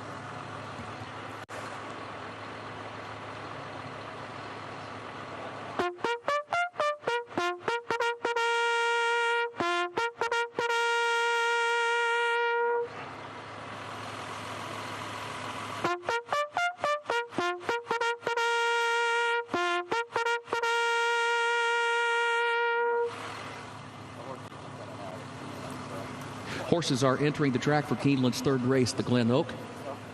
Mile and a 16th over the fast main track. Race will finish in the short stretch at the first wire. Allowance optional claiming race for a price of $100,000. Double and pick 3 wagering. Fast track, firm turf today. No changes. Third race post time in 7 minutes.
Let's take a look at the 2-horse Queen Azteca, another one off the In Today report for the Keeneland Clockers, who note that this one worked 5 furlongs here at Keeneland on April 10th in 101 and a fifth, 9th best of 20 that day. The comment, this stakes place daughter of Sharp Azteca breezed a solid 5 furlongs working on even terms with stablemate Whiskey Shot. 4-year-old Bay gets first-time Lasix and the services of Arad Ortiz Jr. going for a third straight win to open the Friday card. So Queen Azteca is one that has certainly been well regarded. Off 2 victories to start her career, they put her in against the boys in the UAE Derby in the spring of 25. Finished 5th that day. And when she made her first start in the U.S., it was in the Grade 1 Alabama. It didn't go well, but it gives you an idea of the high opinion they have had on this one for a while. And maybe that last race, first in about a month and a half, was a bit of a wake-up for Queen Azteca. Showed the early speed, got caught and beaten a little less than 3 lengths while finishing second in a stake at Colonial. The winner, Eunomia, is running back in the Bear Double Dog Dare later on our card today. Let's take a look at the 6-horse Cat's Cave. Other than Yes It Is, this is the only other horse with a race over the Keeneland track to her credit. She has had 3 starts here at Keeneland with a win and a runner-up finish. The runner-up came in her most recent start, which was back in October of last year behind Chilled. And she beat Chilled, going wire to wire to do it, last April here at Keeneland, going this mile and a 16th distance. So the early speed could be the key for this one. Cat's Cave out on the outside. We'll have a good look at the competition to see how best to be placed to make a run. And it is a well-matched group going to the post. 9-5 favorite is Senza Parole, but a close second choice at 2-1 is Yes It Is. About 3 minutes away from post time for race number 3.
Too loud.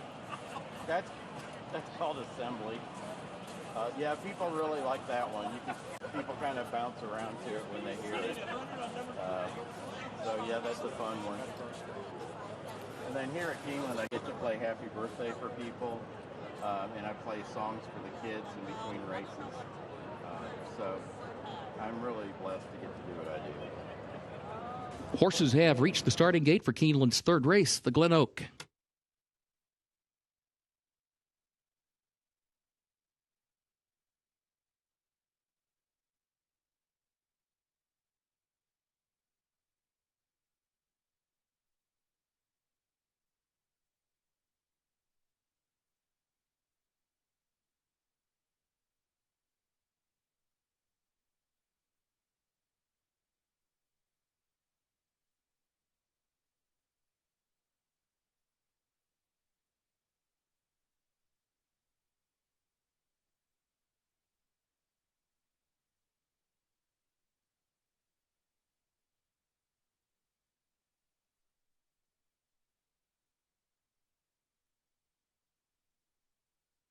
Moving into line, third race.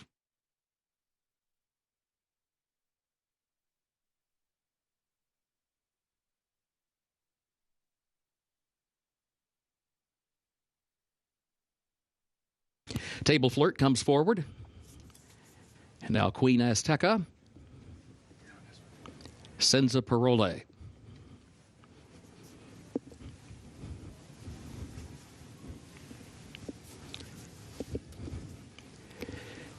Peak Popularity gets set. 2 more to load. First wire finish here. Yes, it is, and Cat's Cave, the last one. Last one walks up.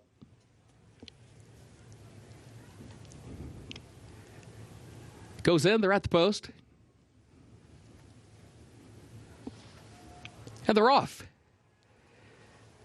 There goes Queen Azteca with Yes It Is. Queen Azteca will have the lead as they head down to the first turn. Yes It Is goes second in between horses. Cat's Cave is third up on the outside. Table Flirt is fourth back toward the inside. Then Senza Parole, who stays outward from the rail, in the fifth position, about 3.5 lengths off the early lead. Then a gap of 4 more back to Peak Popularity, who is last. Queen Azteca is against the rail and leads it by 1.5 lengths off the first turn and up the backstretch. Yes It Is second by just a head. Cat's Cave third on the outside by a length, and then Table Flirt fourth, a half length joined there by Senza Parole. 23.95 seconds was the time for the opening quarter, and there's a gap of nearly 10 more back to Peak Popularity as the leader has reached the midpoint of the backstretch, and that is Queen Azteca.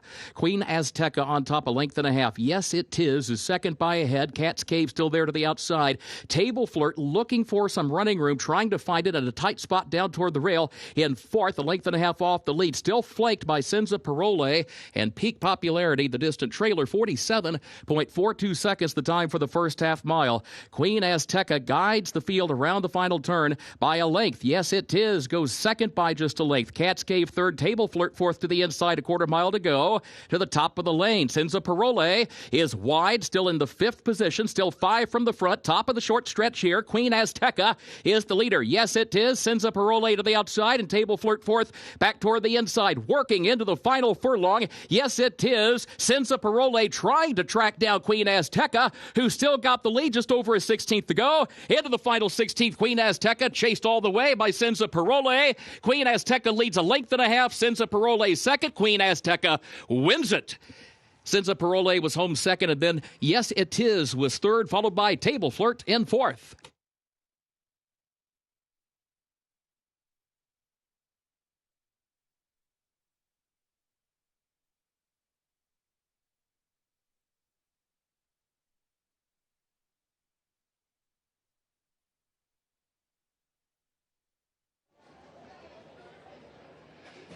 That's 3 wins in 3 races today for jockey Arad Ortiz Jr. Queen Azteca got caught in the stretch last time by Eunomia, but couldn't get caught today.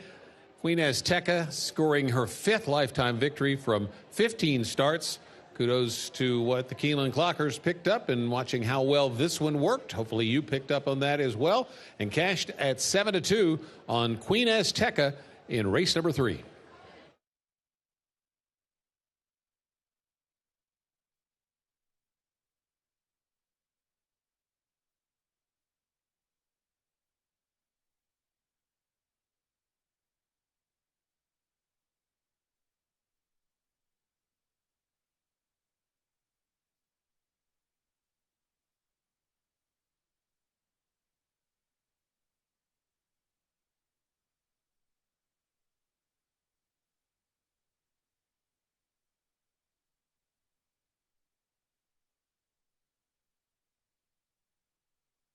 Unofficial results of Keeneland's third race. Number 2, Queen Azteca, finished first.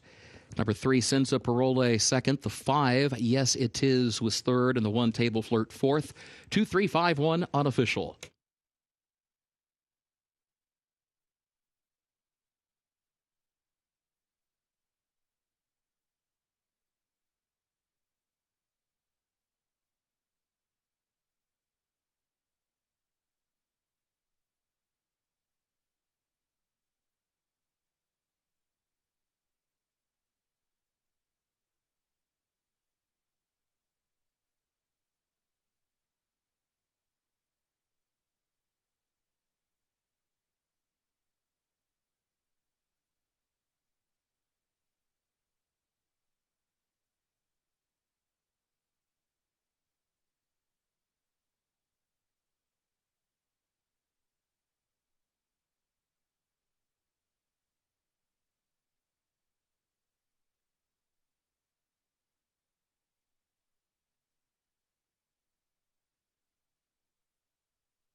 In the winner's circle for Keeneland's third race, the Glen Oak number 2, Queen Azteca, owned by Team Valor International of Barry Irwin, trained by Rodolphe Brisset.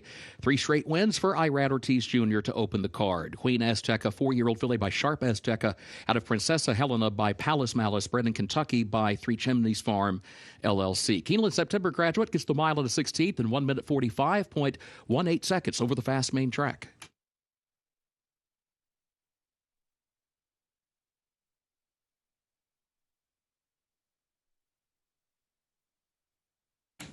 Third race results official. 2, 3, 5, 1, the official results.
In the winner's circle, the Glen Oak Trophy presentation to the connections of Queen Azteca.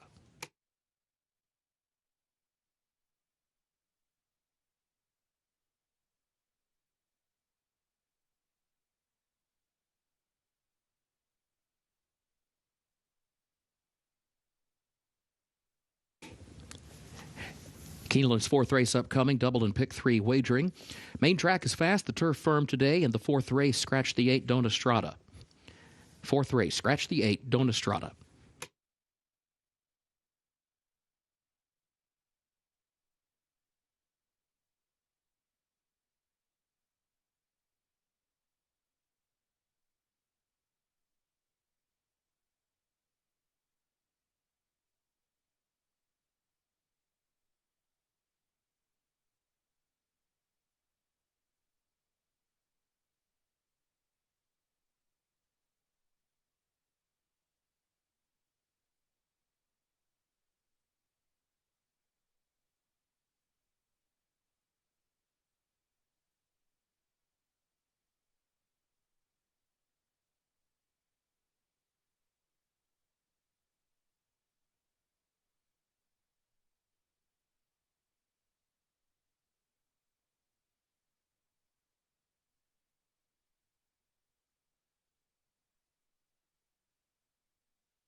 Race 4 features maiden 3-year-old fillies going 7 furlongs. It's a maiden auction race, so it's a restricted maiden group.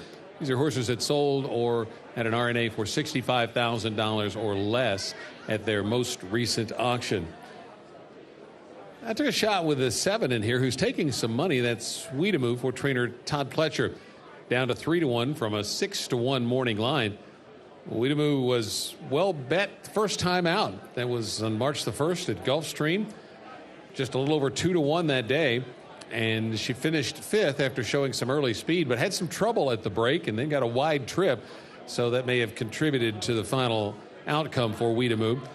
Gets a chance to go back to the 7 furlong distance after racing at a mile first time out. Now, a mile's a one-turn race at Gulfstream, so it's a similar kind of layout for Weedamoo to negotiate, just an 1/8 of a mile shorter here in this spot for her second lifetime start. Flavien Prat will be in the saddle. And speaking of in the saddle, Marietta Ortiz Jr. is red hot today as we shift to his horse that could give him 4 consecutive trips to the winner's circle today. And that is the 6, Grace of Monaco, for trainer Danny Gargan, who's 17% with his second out maiden starters. This one debuted on the 5th of March at Gulfstream. And with Brad Ortiz Jr. in the saddle, finished 5th that day, but was off a step slow, so had a little trouble at the start. And the winner, Sip and Pretty, came back to get a win next time out. So that was a good group that Grace of Monaco tangled with last time at Gulfstream. And a little better break from the starting gate could be the difference today to get to the winner's circle in the second start. Take a look at the morning line favorite and the current betting favorite at 5-2. Mighty Nora.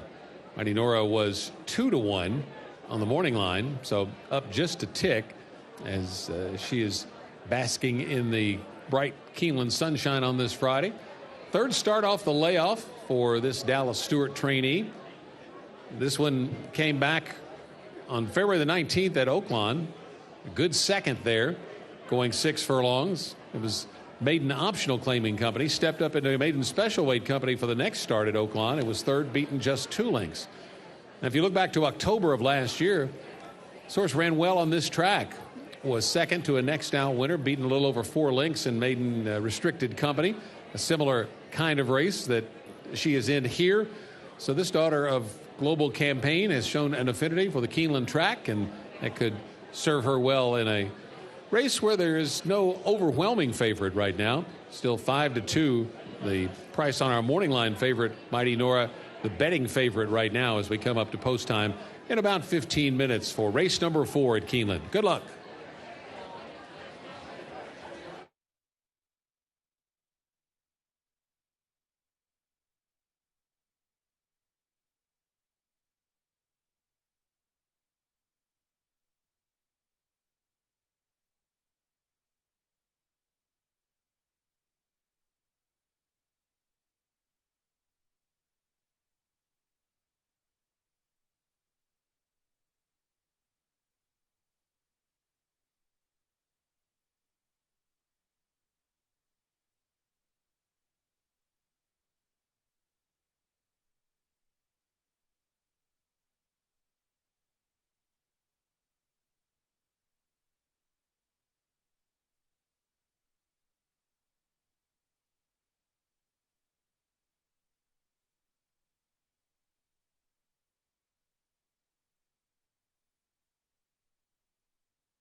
The horses are entering the track for Keeneland's 4th race, maiden auction. Fillies, 3 years of age. Sold her RNA for $65,000, 7 furlongs over the fast main track. Scratch the 8 Dona Strada. Double and pick 3 wagering fast track firm turf today. Post time at 5 minutes.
The 3 Lunar Loop was the 3rd choice on the morning line at 4-1, but is currently up to 6-1.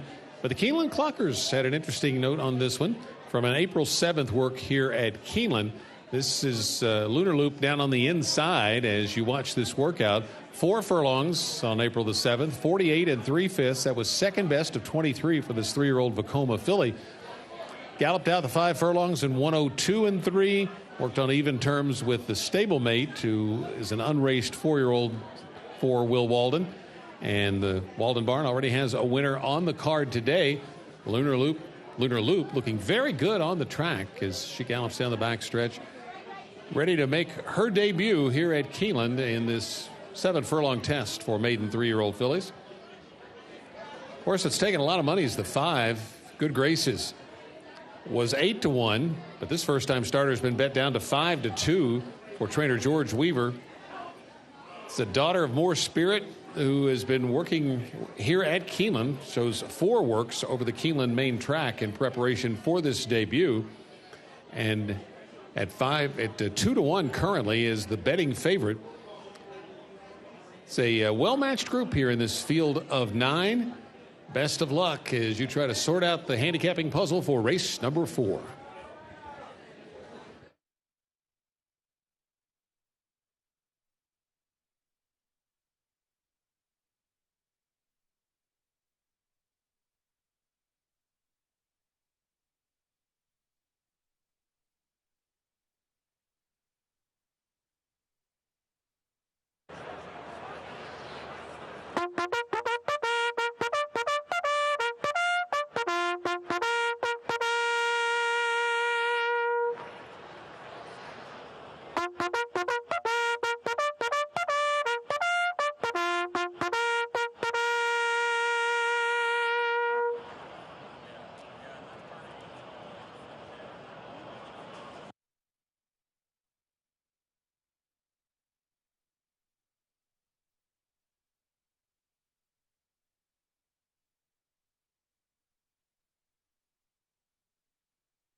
Horses have reached the starting gate for Keeneland's fourth race, moving into line race 4.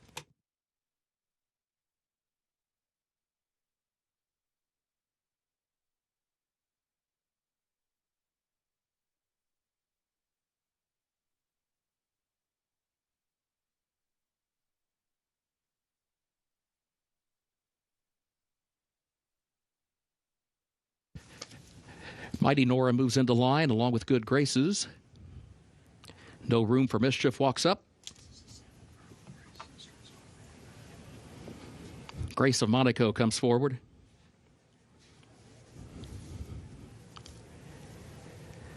Lunar Loop moves into line. 'Tis a Princess. Huitamu. Debbie's Gal will be the last one.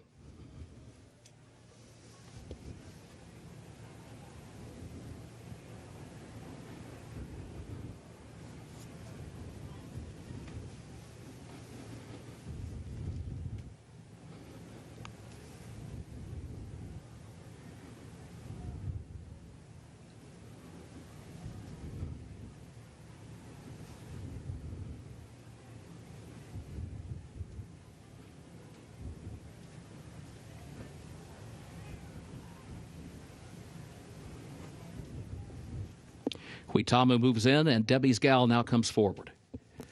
Last one goes in. They are at the post.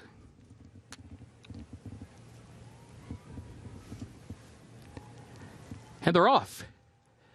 There goes Huitamu right out for the early lead. Grace of Monaco has early speed, though, and goes right with her. Debbie's Gal is away in third. Good Graces comes away in fourth in between horses. It is Grace of Monaco to the front, gets over next to the rail, leads at 3/4 of a length. Huitamu goes second by a length and a half. Good Graces third in between horses for the move up the back stretch. Debbie's Gal is next up on the outside, and then No Room for Mischief, who moves up from fifth into fourth against the rail, running about 3 lengths off the lead. Further back, Mighty Nora is in sixth. Lunar Loop was off the step slowly, moves up 1 spot into seventh, and 'Tis a Princess is last of the 8 opening quarter, 22.59 seconds. Onto the far turn they go, and Grace of Monaco leads against the rail 3/4 of a length. Huitamu second up on the outside, gap of 3 more lengths. Good Graces trying to fight her way out of a crowd into the third position. Mighty Nora changing lanes, now has to split the difference between horses a lane off the rail as she moves up fifth to fourth to third, still 5 lengths off the lead. Lunar Loop is going to angle way wide, having made up a lot of ground, still has a good 8 lengths to come, though, as they turn for home. Huitamu has the lead. She's wrestled it away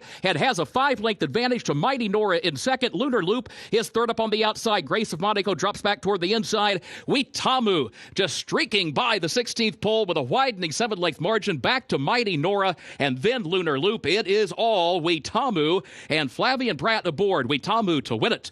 Mighty Nora home second, Lunar Loop third, and Good Graces was across the wire in fourth.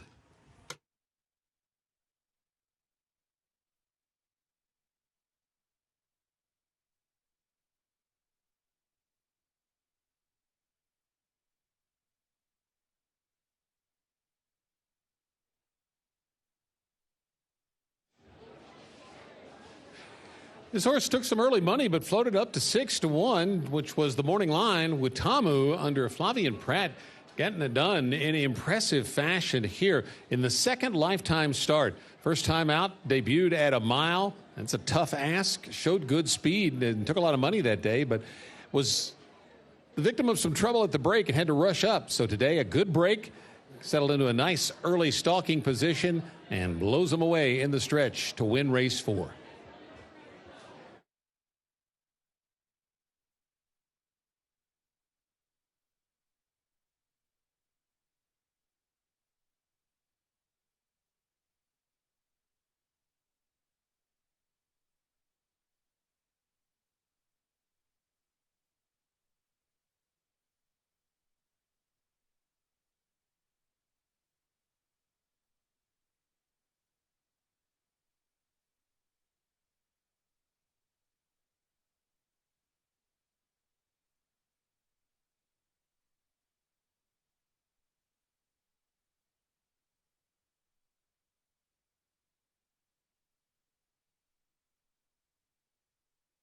Unofficial results of Keeneland's fourth race. Number 7, Huitamu finished first. Number 1, Mighty Nora second. Number 3, Lunar Loop third. Number 5, Good Graces fourth. 7-1-3-5 unofficial.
In the winner's circle for Keeneland's fourth race, number 7, Weetamu, owned by the Bluebird Stables of Jacob West, trained by Todd Pletcher and the jockey Flavian Pratt.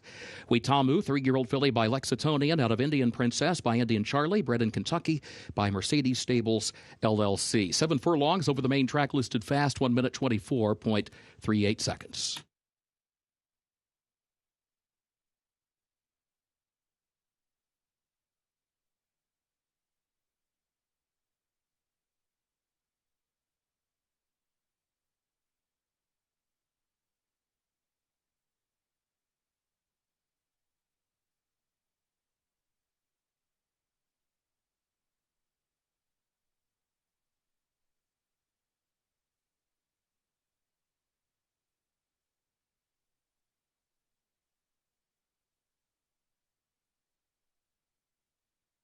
Fourth race results official, 7-1-3-5, the official results.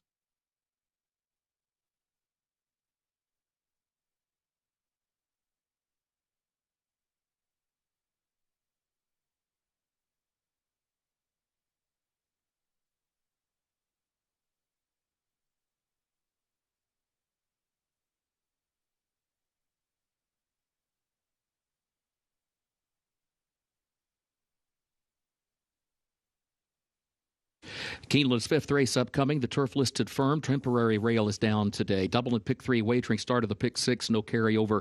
Also start of the $3 Keeneland turf pick 3. Scratch the 2 ambitiously. Also scratch number 9 Longshoreman. A reminder, contrary to the program, number 3 Murdoch is a gelding.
Race 5 is the start of the $1 minimum pick 6 wager on this Friday card.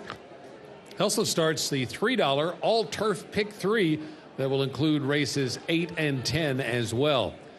Scratch the 2, leaves us the 2 and the 9, leaves us with a field of 8 going 5.5 furlongs on the turf in this allowance race, first level allowance for 3-year-olds and up. In 8 is the horse we're going to take a look at, my top pick here for trainer Phil Antonucci. I think taking the extra money here from the 7-2 morning line because of the presence of Arad Ortiz Jr. in the saddle. His winning streak came to an end in the last race, but he does have 3 wins on the card. Really having a good week, and this horse making his first start on the Keeneland lawn, but coming off an effort at Gulfstream Park on the 8th of March in which he ran third, beaten just over a length that day. That was the first start off a layoff from last October, so has every right to improve off that performance. Question will be to work out a favorable trip from the outside post. Of course, it's a little better now in the 8-hole than it would have been the 10 because of the 2 scratches. The current favorite at 8-5 is the 3. That's Murdoch for trainer Larry Ravelli, who debuted this one on the main track in June of 24 at Hawthorne. And Murdoch was a romping winner. Almost an 11-length victory that day over a next out winner. Didn't come back until March 22nd of this year at the fairgrounds. Going on the turf for the first time at 5.5, the distance of today's race. Broke sharply, finished second, beaten a length and a half that day. And Sophia Vive, who was aboard last time, back in to ride this 4-year-old colt by Vacoma for trainer Larry Ravelli. The 3 is another Gulfstream shipper. That is Pivotal Moment. 7-2 the price right now on Pivotal Moment for trainer Miguel Clement. Joel Rosario's in the saddle on this one, which went 5 furlongs last time out off a long layoff. Hadn't been out since May of 25 and got back on the turf on March the 8th at Gulfstream. Came flying late. Third, beaten a little under 2 lengths. That was at 5 furlongs. Gets 5.5 furlongs today. So that extra distance could be a big help for Pivotal Moment in this spot. Again, $3 all-turf pick 3 starts here, and the $1 minimum pick 6 wager as well. 5.5 furlongs on the firm turf course. Good luck.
Horses are entering the track for Keeneland's fifth race, the Foxtail, and allowance for 3-year-olds and up. 5.5 furlongs over the firm turf. Temporary rail is down today.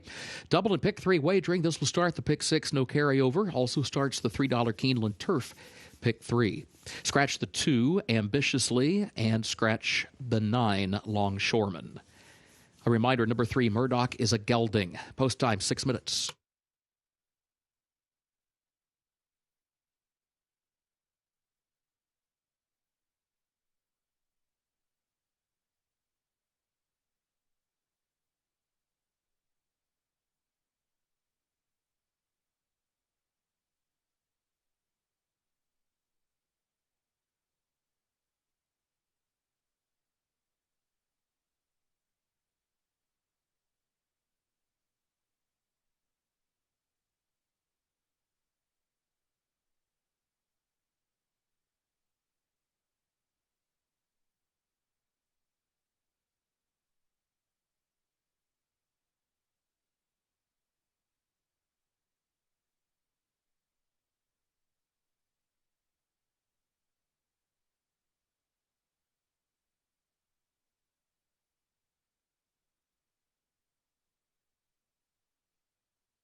Let's take a look at the 3-horse here, the current 8-5 favorite, that is Murdoch.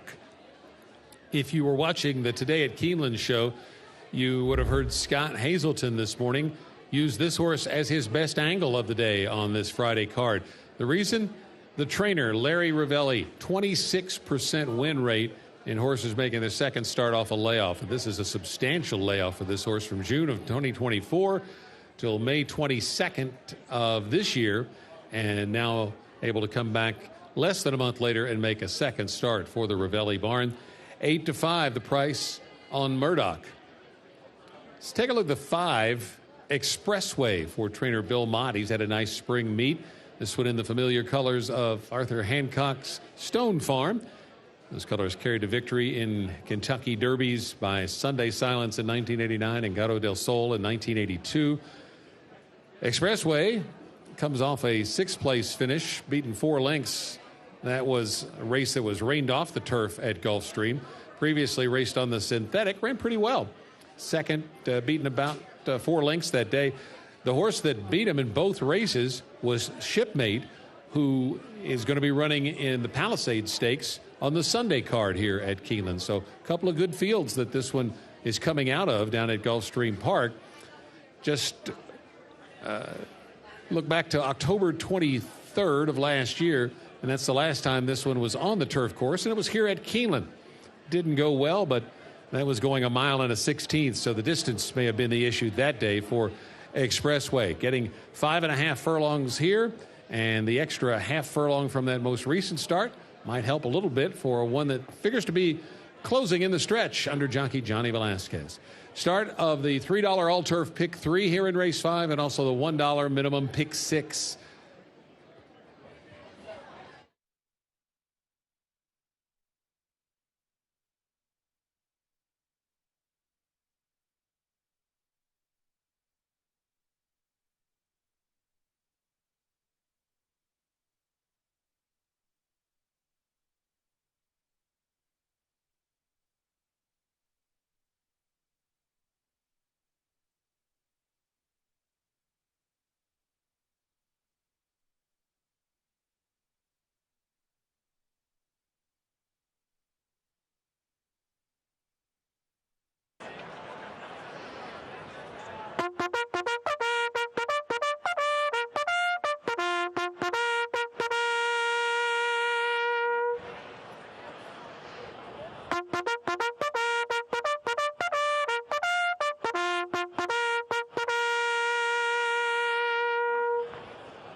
The horses have reached the starting gate for Keeneland's 5th race, the Foxtail. Start of the pick 6, start of the Keeneland Turf pick 3.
Moving into line, race 5.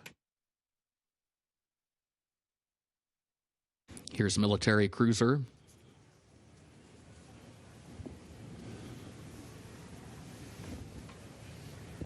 Utopian.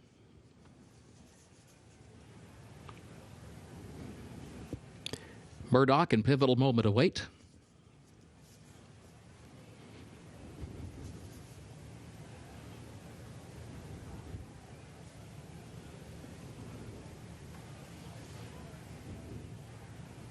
Snare moves into line.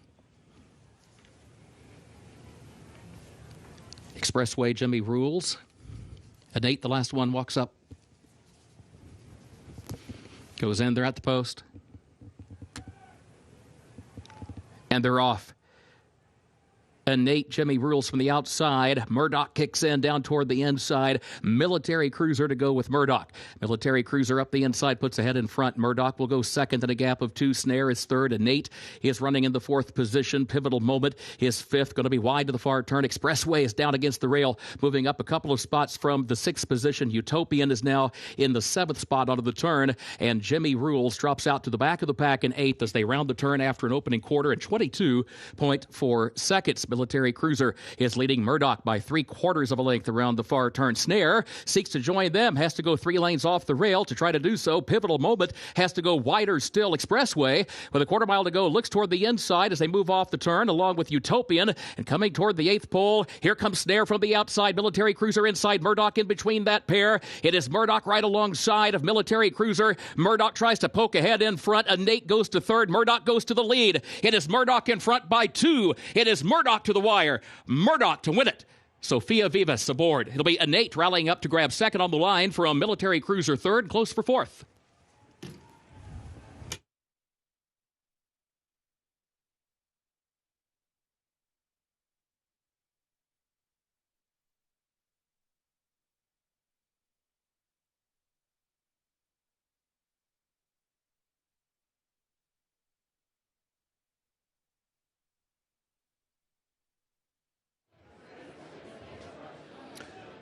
Well, nice pickup by Scott Hazelton and his analysis on the best angle on the Today at Keeneland show with the second off the layoff 26% win rate, which is going up now for trainer Larry Ravelli. So Sophia Vives with a strong finish aboard Murdoch to get the money in the start of the pick 6, holding off the late charge of in 8th. The horses that were 1-2 in the wagering finish 1-2 in the race.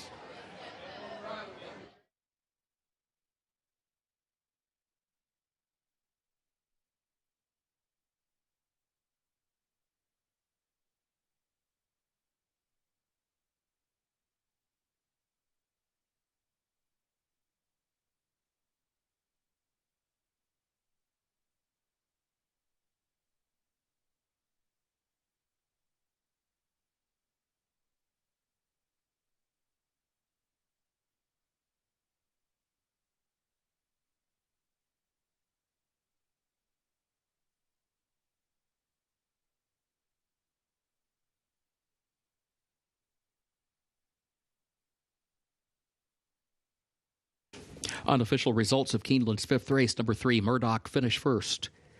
Number 10, Innate, was second. Number 1, Military Cruiser, third. Number 7, Pivotal Moment, fourth. 3:10.17 unofficial.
Fifth race results official. 3:10.17, the official results.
Moving into the winner's circle for Keeneland's fifth race, the Foxtail, the official winner, number 3, Murdoch, owned by Carolyn Wilson, trained by Larry Ravelli.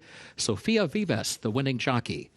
Murdoch, a gelded son of Vacoma, out of Saucy at Midnight by Midnight Loot, bred in Kentucky by Tori Gladwell and the Knollwood Stables. 5.5 furlongs over the firm turf, 1 minute 3.87 seconds.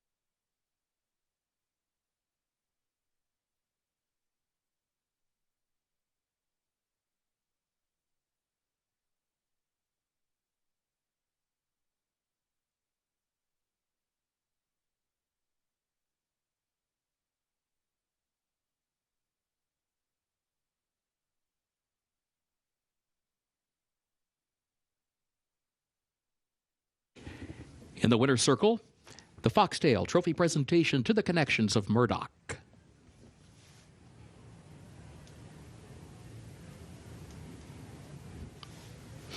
Hurley pick 5, pays on 5 of 5 with a consolation 4 of 5. Sixth race is on the way, double and pick 3 wagering. The start of the late pick 5 right here in race 6. No carryover, no changes in this sixth race. Fast track, firm turf this afternoon at Keeneland.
Horses down in the paddock for race number 6 starts the late pick 5 on this 10-race card. Part of that sequence, the featured Baird Double Dog Dare for top female distaff runners at 1 1/16 miles. That's obviously later on in the card in race number 9. But we start with a very good group of 2 other than allowance runners.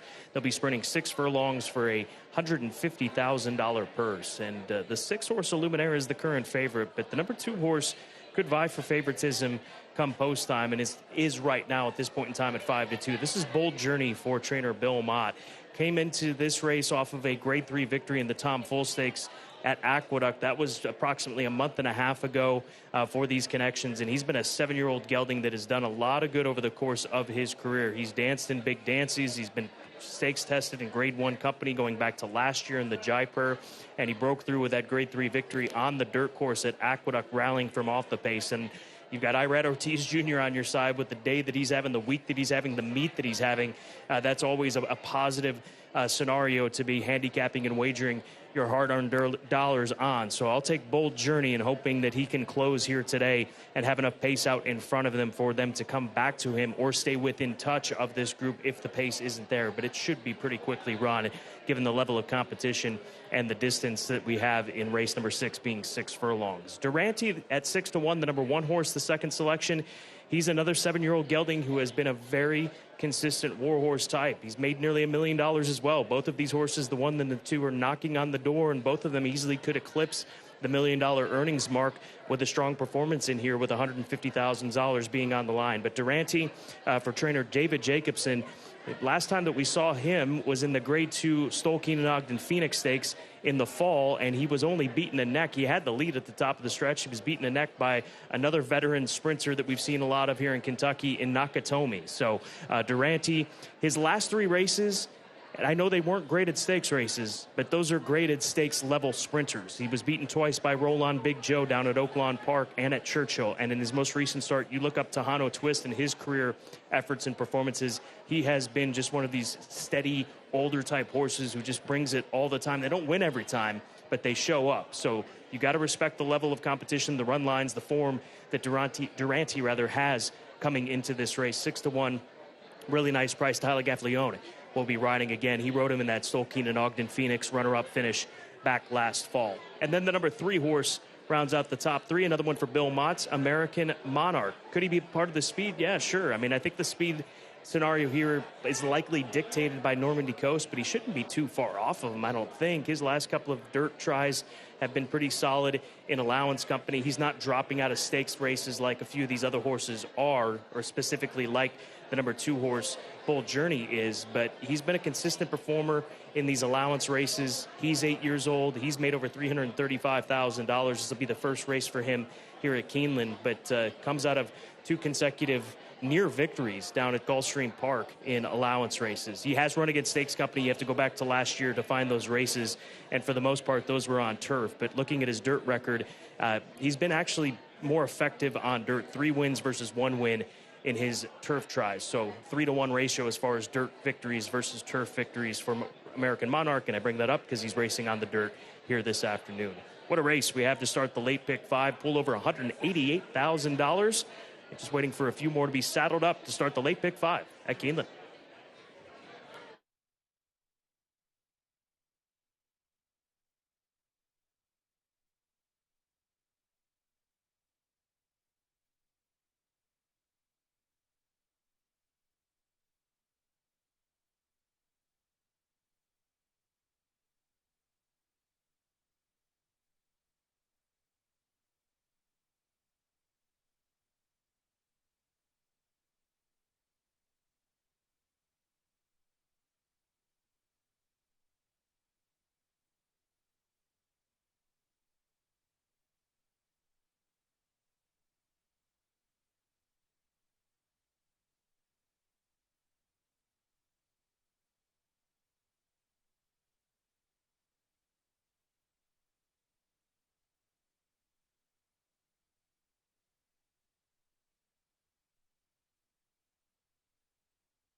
Horses are entering the track for Keeneland's sixth race, the Milford Farm. Allowance optional claiming race for a price of $175,000. 4-year-olds and up. 6 furlongs over the fast main track. Double and pick 3 wagering. Start of the late pick 5. Main track is fast. The turf is firm today. No changes in race 6.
Taking a look at the number 6 horse for Centennial Farms, that is Illuminaire for trainer Todd Pletcher, a $500,000 Keeneland September yearling back in 2022, a son of City of Light, who's won 4 of 7 in his career. He comes into this race off of a win in restricted company and a handicap, a Virginia certified race at Colonial, and he made pretty easy work of that group. And prior to that start, he was running against some difficult runners, including in the Grade 3 Mr. Prospector, as well as the Harrods Creek Stakes. This is going back over the last couple of seasons. He was the favorite for the longest time over on the paddock side. He's not far off of it. He's 5-2 right now, but he has switched positions, pari-mutually speaking, with the number 2 horse, who is now the favorite, that is Bold Journey. And then on the right side of the screen, we're watching Normandy Coast warm up for Eddie Keneally. He is a stakes winner on this main track here at Keeneland. Last year, as a 3-year-old, won the Palisade Stakes, going 5.5 furlongs, running them off their feet that afternoon by 3.5 lengths. And he was the sale topper in the Keeneland April sale of last year, $355,000.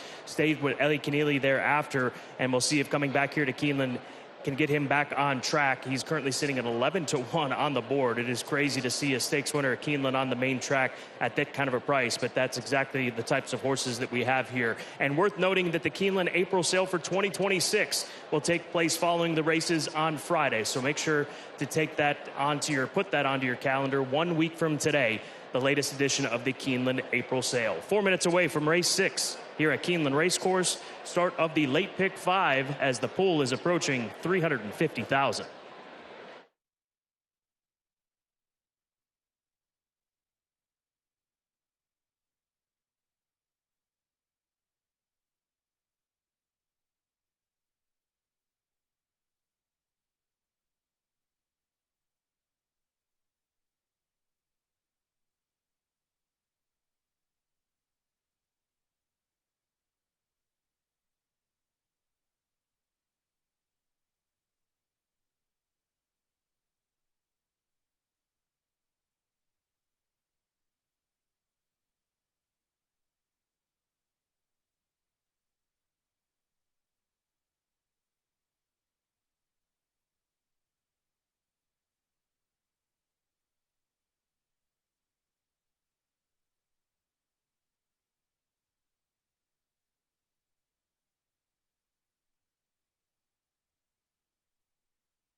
Horses have reached the starting gate for Keeneland's 6th race, the Milford Farm, start of the late pick 5.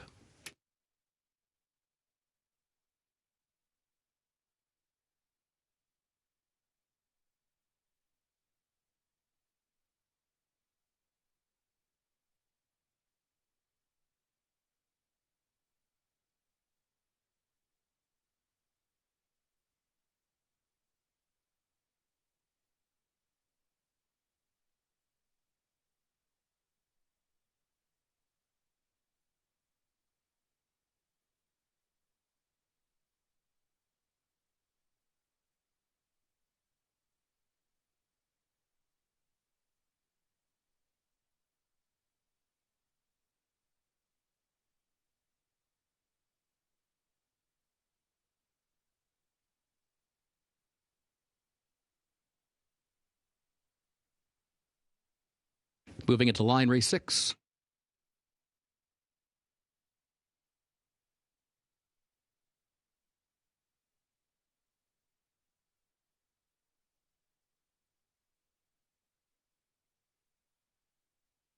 Here's Durante with Bold Journey walking up.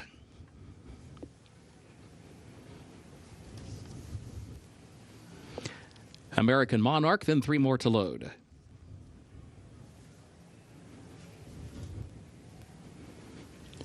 Little Knee comes forward, waiting for the last 2.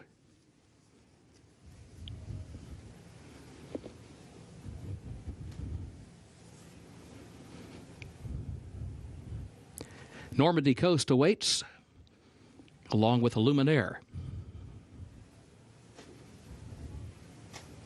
Normandy Coast moves into line. Illuminaire, the last one, walks up.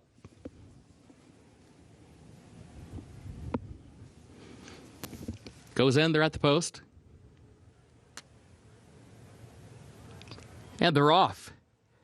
There goes Illuminaire from the outside with Normandy Coast. Durante kicks in down to the inside, and Durante scoots up the rail and takes the lead. Illuminaire far outside, Normandy Coast between that pair. Then American Monarch, followed by Little Knee, who moves up to the outside and takes over the 4th position by a neck, running about 5 lengths off the lead. And then a break of a half dozen lengths or so back to the trailer Bold Journey as they work their way off the end of the backstretch and back up front. Durante has opened up on a 3-length lead as they move on to the far turn. It is Normandy Coast second a length, Illuminaire third a length and a half. Little Knee 4th by a neck just to the outside of American Monarch. Has still a dozen lengths now back to Bold Journey, who trails 22.14 seconds the time for the opening quarter. Off the far turn, Durante leads by 5 lengths to the top of the stretch past the quarter pole. And then Normandy Coast, Illuminaire, Little Knee to the grandstand side, American Monarch, and Bold Journey still last. Durante comes toward the 8th pole. Illuminaire takes aim from the outside. 3 lengths, 2 lengths, 1 length between them. Illuminaire runs on from the outside and comes after Durante. Illuminaire up to challenge and move by with the lead at the 16th pole. Illuminaire, Flavien Prat just rally on down the stretch to win it. Durante second. Bold Journey came from last and from far out of it to be third.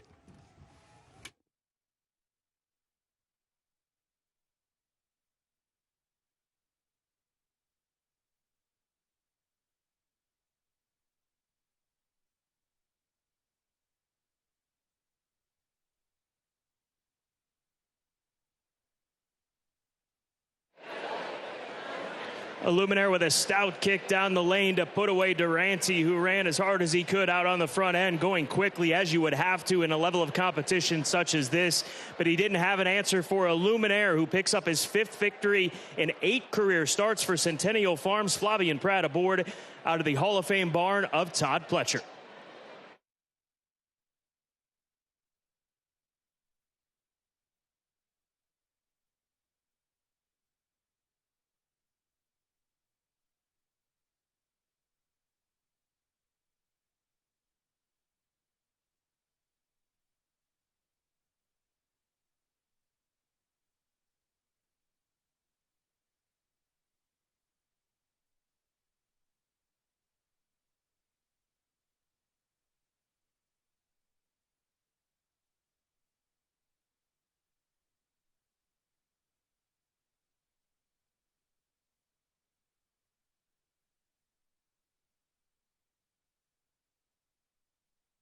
Unofficial results of Keeneland's 6th race. Number 6, Illuminaire first.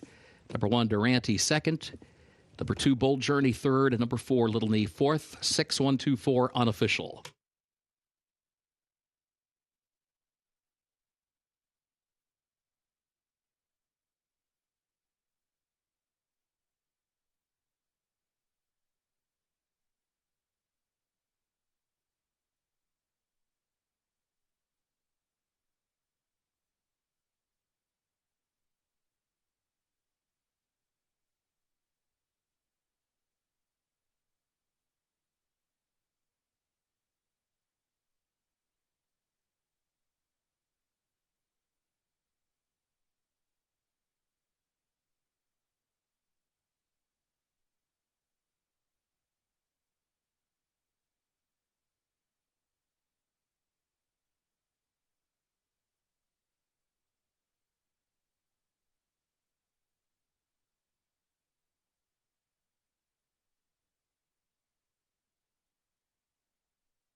Sixth race results official. Into the winner's circle for Keeneland 6, the Milford Farm official winner, number 6, Illuminaire, owned by Centennial Farms of Donald Little Jr. Todd Pletcher, Flavian Pratt team up for their second win on the card today. Illuminaire, a 5-year-old son of City of Light. How Do I Still Miss You by Majestic Warrior. Bred in Kentucky by MC Stable LLC. Keeneland September graduate Illuminaire gets the 6 furlongs over the fast main track, 1 minute 10.19 seconds. Again, the results official, 6-1-2-4, the official results.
In the winner's circle, the Milford Farm Trophy presentation to the connections of Illuminaire.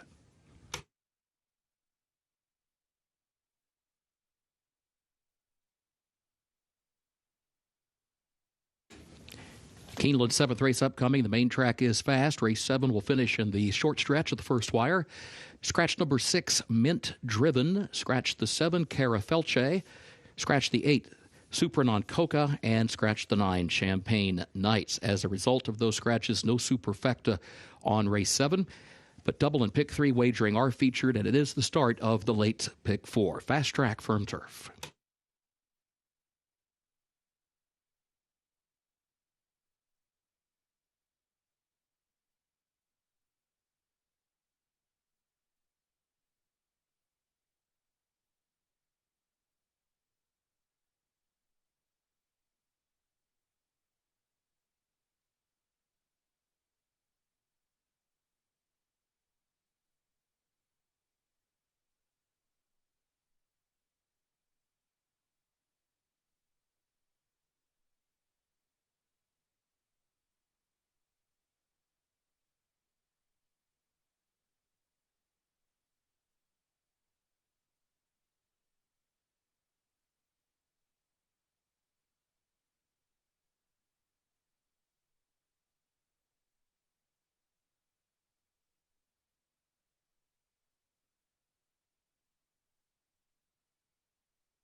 Race number 7 comes up next. This is the first leg, opening leg of the late pick 4 this afternoon. And we start with a starter allowance condition, a starter 30, going a mile and a 16th for these fillies and mares, 3-year-olds and up. And to no surprise, next up is sitting at even money on the board. Several scratches, 6 through 9, all withdrawn from this field. So a field of 5 will be competing for the $55,000 purse. And next up comes into this race off of a 3-month gap between races, last seen at Turfway Park in mid-January, finishing second in a 2 other than allowance race.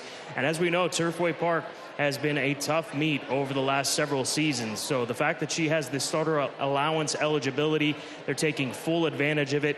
She's eligible under the non-more 3 condition as well, which all of them have to fall under. So we'll see how she fares this afternoon. And the last time that she ran on the dirt was in a pair of starter allowance races, this time last year at Churchill Downs, after these connections claimed her for $30,000. So she's had multiple opportunities. She's done well for them since they've claimed her, but she's in the right spot here today. I think she's going to be double tough in race number 7. That's the number 1 horse next up. Then to her outside will be the 2 horse, That's All Right Mama, for Nathan McCauley, a filly by Uncle Mo. Leonard Powell, Southern California conditioner, brings her out this way to compete at Keeneland Racecourse. They claimed her for $20,000 back in February, ran her in an allowance race in her most recent start, an optional 50, and now here she is in the starter ranks. So this looks like a cagey claim by Nathan McCauley, who's so good in these instances, with a filly by Uncle Mo, and in the right spot here this afternoon. She's 2-1 on the board right now. She's got some speed to her coming out of the starting gate, looking at her last couple of races on dirt in Southern California, where there's are always very quickly run races. So like both of these inside fillies, quite a bit here in race number 7. And then Dozen Diamonds, the number 3. Sometimes it's easy as 1, 2, 3 in selecting top 3 runners here at Keeneland Racecourse. But this is a Mendelssohn mare who's in this starter condition after a couple of failed tries in non-more 3 company.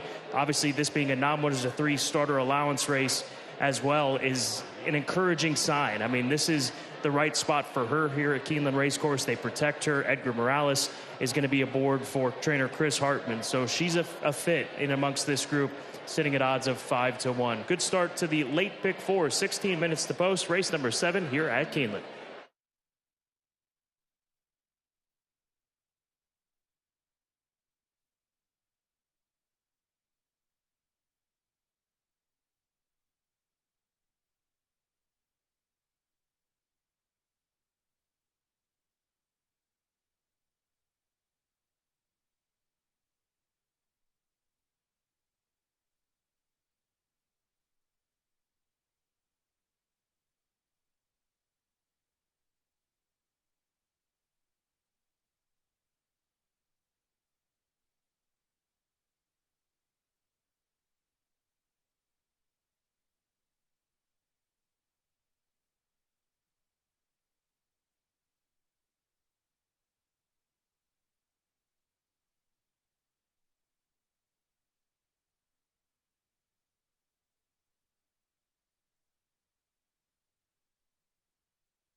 Horses are entering the track for Keeneland's 7th race. Starter allowance fillies and mares age 3 and up.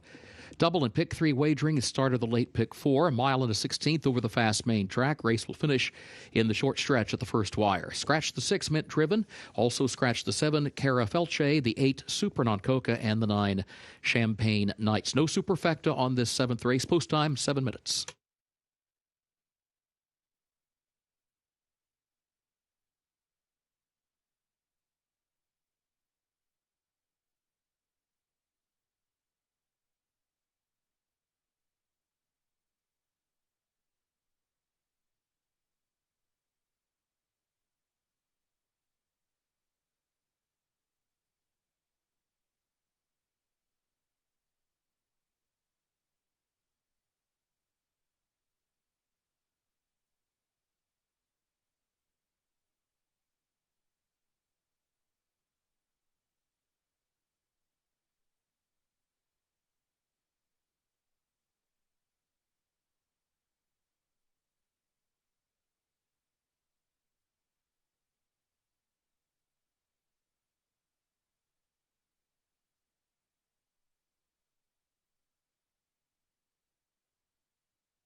As we come front side after the post parade here at Keeneland for race number 7, just wanted to touch on the other 2 runners in here. Nobody being completely ignored in the wagering. Latte Lizzie, the number 4 horse for Greg Foley, right now 9-2. That makes her the current 3rd choice in the wagering. She comes into this race off of a victory for 15,000, non-winners of 2, going a mile on the synthetic. As far as her dirt form is concerned, she's yet to run on a fast main track. So we'll see if the daughter of Catalina Cruiser, who was a multiple graded stakes winner on dirt, can transition to the dirt main track. Tyler Gaffleone's obviously going to get a lot of support here at Keeneland Racecourse or any track nationwide. That could have something to do with it. 9-2 on the board right now for this filly as she raises up in class into this starter allowance rank. And then Scribble, the number 5 horse for trainer Matt Sims, one of 2 that he's gotten here. He's got the 1 next up, who is the current Eva Money favorite. But Scribble, she's back on dirt for the first time since running in Maiden Special Weight Company. Much tougher competition going back to August and June of last year at Churchill. So on the synthetic in her last 3 efforts, she's pretty quick. Luis Saez should have some options leaving the starting gate as to where he wants to put her in this race. She's the longest shot at odds of 8-1. Good luck in race number 7, 5 minutes to post.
The horses have reached the starting gate for Keeneland's 7th race, start of the late pick 4.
Moving into line race 7.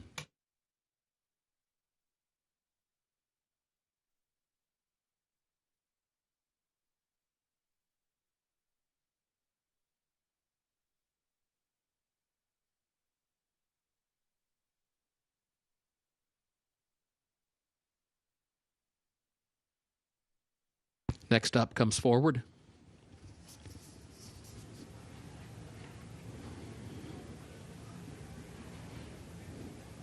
That's All Right, Mama.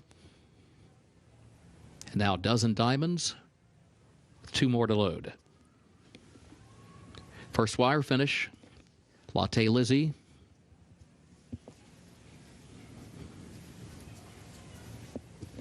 Scribble, the last one, walking up.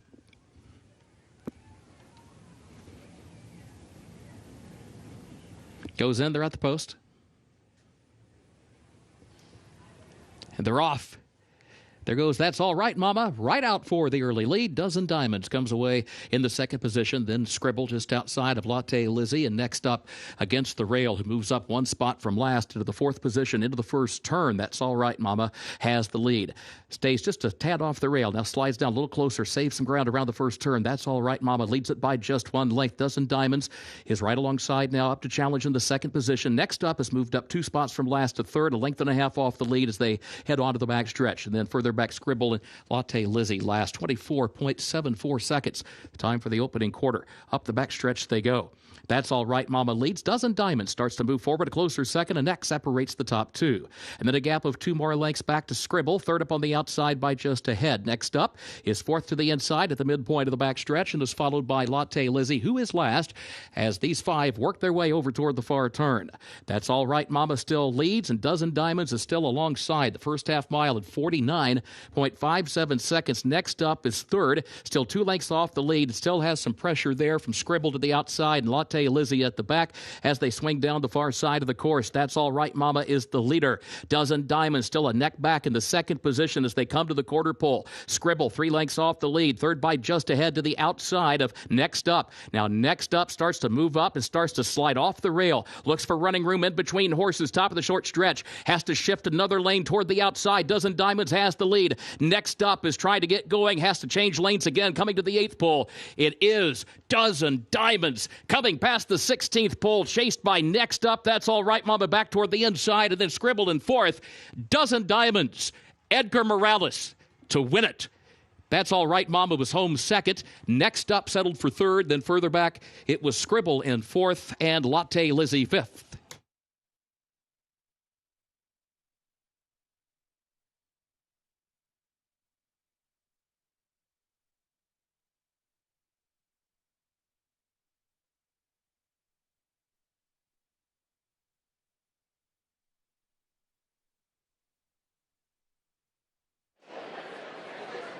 A countdown trifecta, 3, 2, 1, as Dozen Diamonds slingshots off the turn and has that momentum and a nice late kick to put this field away. Credit to the 2-horse, That's All Right Mama. She broke like a shot, and she was able to hold off the one next up late, as it's 3, 2, 1 in race number 7, led by Dozen Diamonds for Scattered Acres and trainer Chris Hartman with Edgar Morales in the saddle.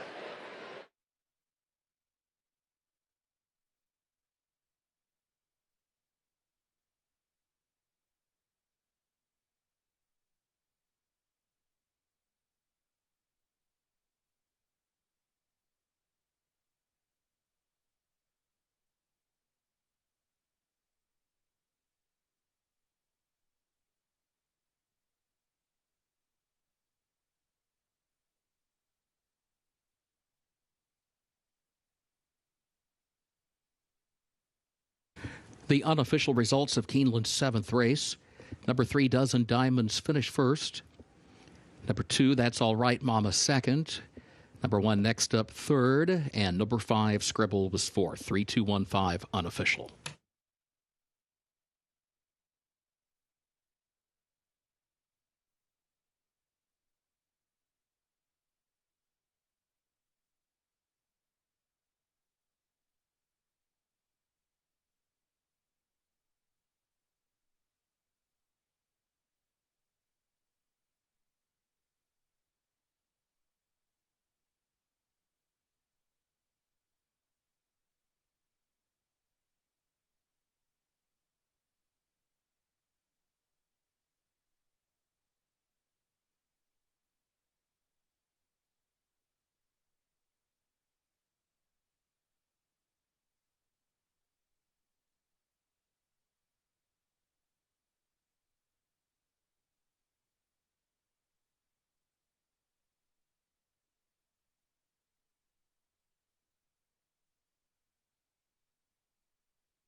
Into the winner's circle for Keeneland's 7th race, number 3, Dozen Diamonds. Owned by Scattered Acres LLC of Robert Garrett, trained by Chris Hartman, the jockey Edgar Morales. Dozen Diamonds, a 5-year-old daughter of Mendelssohn out of 12 Jewels by Yes It's True, bred in Kentucky by Rhiannon Farms Incorporated. Keeneland September graduate gets the 8.5 furlongs over the main track, listed fast in 1 minute 46.75 seconds.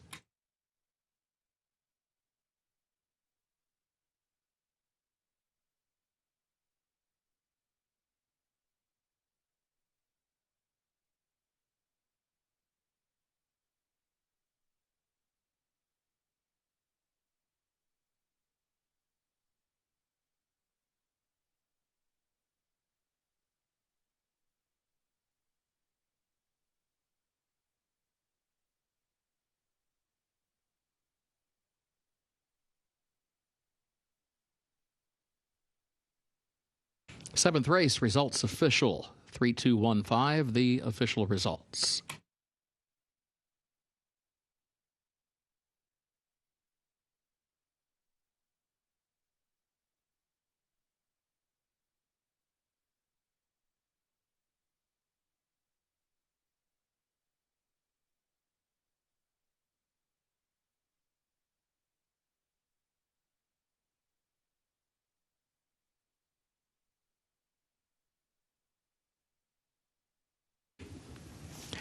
Keeneland's 8th race upcoming. This will start the $3 late pick 3, the next to the rolling doubles as well.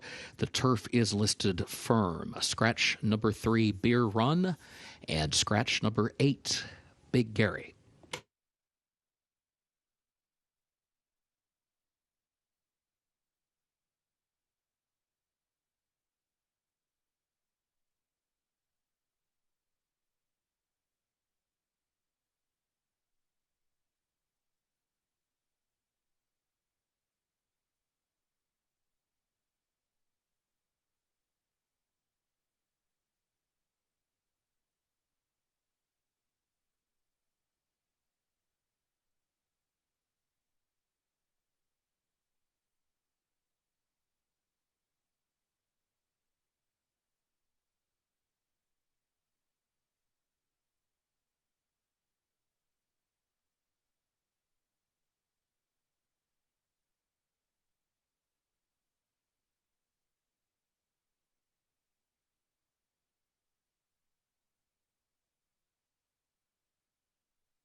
Race number 8 will move back over to the turf course for the start of the $3 late pick 3 this afternoon, and another extremely competitive allowance race on this Friday card. The number 10 horses who we're taking a peek at, that is Unitas from Mr. Lee Searing's CRK stable, a colt by Speightstown trained by Peter Urton, who was a debuter back in January at Fairgrounds on the main track, on the dirt main track, fast that day.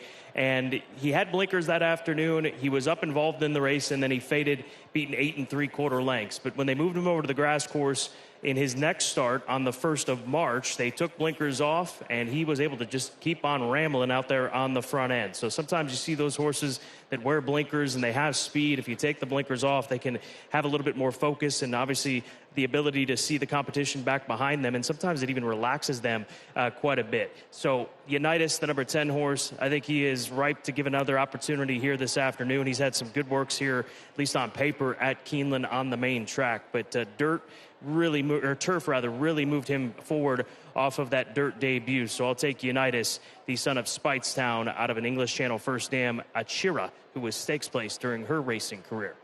We move down to the inside at Lal for Silver Bullet Stables and trainer Doug Cowens.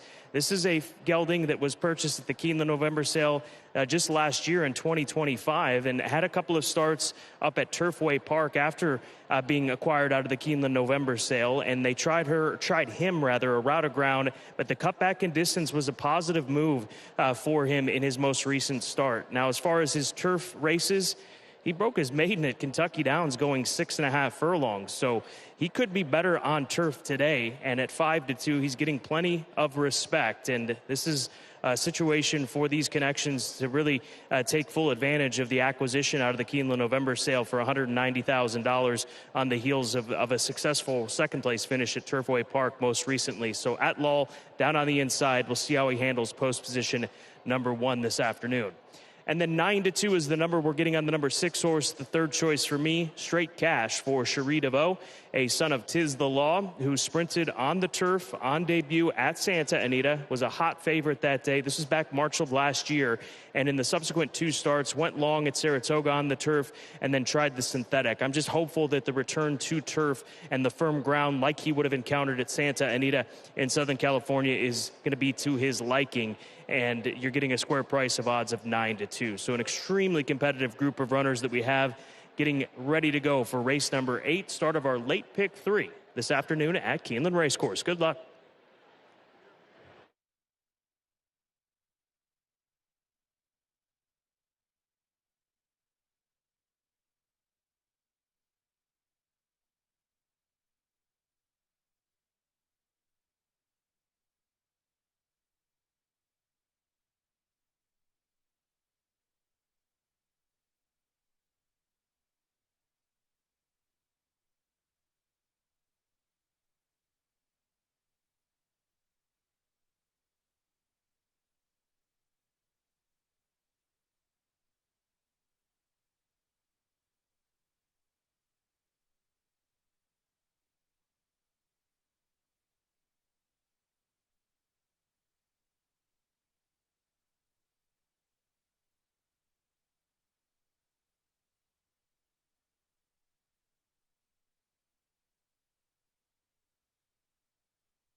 Horses are entering the track for Keeneland's 8th race, the Benson Allowance for 3-year-olds and up, 5.5 furlongs over the firm turf, double and $3 late pick 3 wagering here. Scratch 3 Beer Run, scratch the 8 Big Gary. Post time at 7 minutes.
Just wanted to check in front side to see how Straight Cash, the number 6 horse, was settling in. He was getting a little worked up down in the paddock and just worked up as far as high energy. And they did the right thing in taking him out away from the post parade, out in front of this group.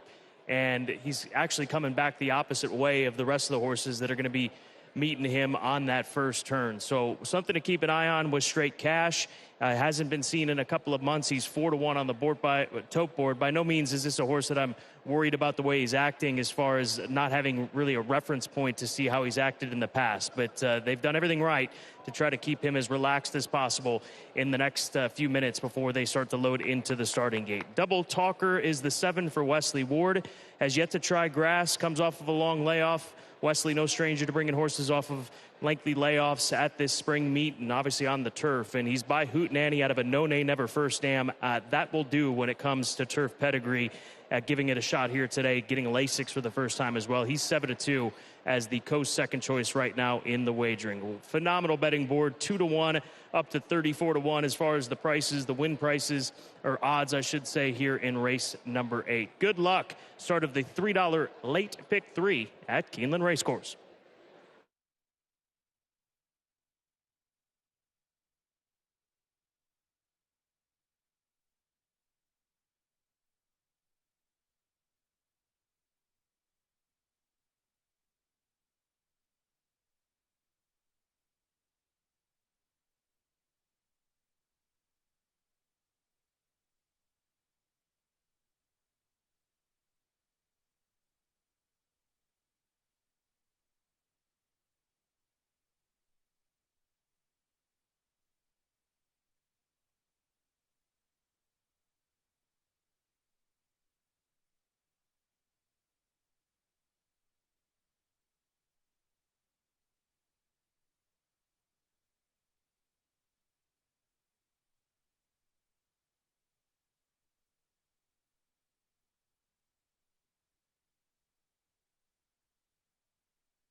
The horses have reached the starting gate for Keeneland's 8th race, the Benson, start of the $3 late pick 3.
Moving into line, race 8.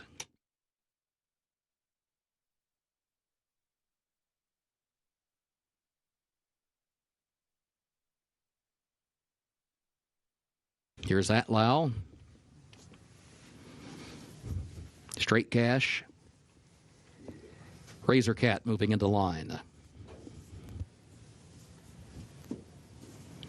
Double Talker.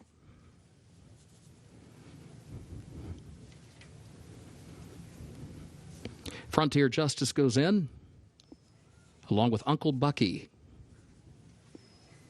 Moon Sniper. Unitas will be the last one. Comes forward. Goes in, they're at the post. And they're off. There goes Moon Sniper and Double Talker. They both flash early speed here. Unitas to join them. Up on the far outside, a close-up third. Then Uncle Bucky is in the 4th position. Atlau comes out running in 5th. Frontier Justice 6th. Straight Cash 7th. Razor Cat last of the 8 as they head toward the far turn. Moon Sniper against the rail leads an awkward move there to the turn for Double Talker, who's second in between horses. Unitas is next up on the outside of that one. Takes second by a half length. Double Talker now third by 2. Atlau comes next, fourth, a half length. And then Uncle Bucky, 21.39 seconds was the time for the opening quarter. Moon Sniper, Unitas 1-2, separated by less than a length. Then a gap of 3.5 lengths more. Double Talker goes third, a quarter mile to go. Atlau is fourth. Unitas takes aim on Moon Sniper off the far turn. Moon Sniper leads it by 2 lengths. Unitas is second into the final furlong. Gap of 4 more lengths than to Double Talker and Frontier Justice, who's fourth toward the inside. Moon Sniper with the lead. Final furlong. Moon Sniper by 3.5 by 4 lengths. Double Talker challenging for second. Frontier Justice and Straight Cash running late. Moon Sniper's headed for the wire, though, and Moon Sniper and Luis Saez to win it. Straight Cash will be across the line in the second position. Going to be close for third, Double Talker or Frontier Justice.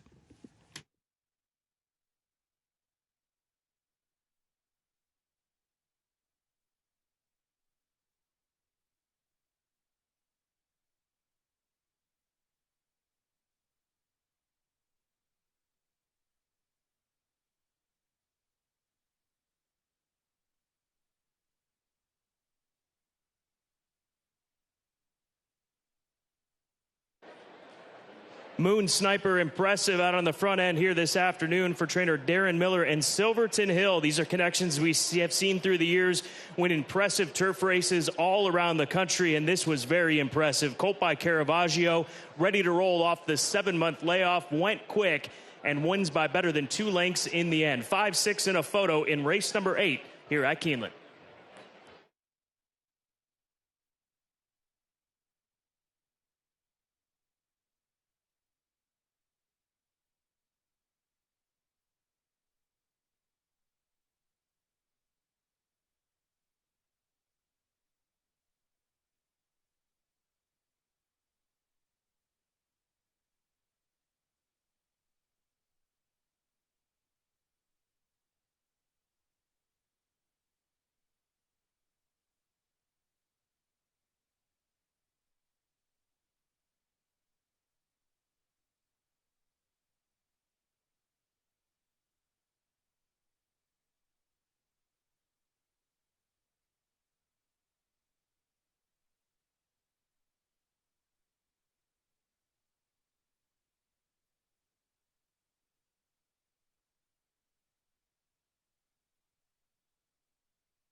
Unofficial results of Keeneland's 8th race: number 5, Moon Sniper, first. Number 6, Straight Cash, second. Number 7, Double Talker, third. Number 4, Frontier Justice, fourth. 5, 6, 7, 4 unofficial.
Results of Keeneland's 8th race, official. 5, 6, 7, 4, the official results.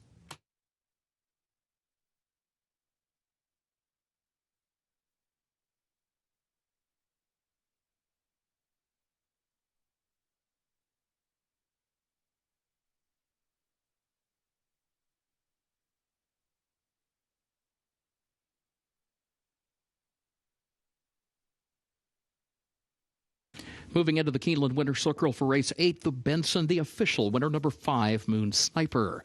Owned by Silverton Hill LLC of Bonnie and Tommy Hamilton, trained by Darren Miller, the jockey Luis Saez. Moon Sniper, 4-year-old son of Caravaggio out of Ruby Notion by Great Notion, bred in Kentucky by Silverton Hill Farm LLC. 5.5 furlongs over the turf listed firm, 1 minute 3.28 seconds.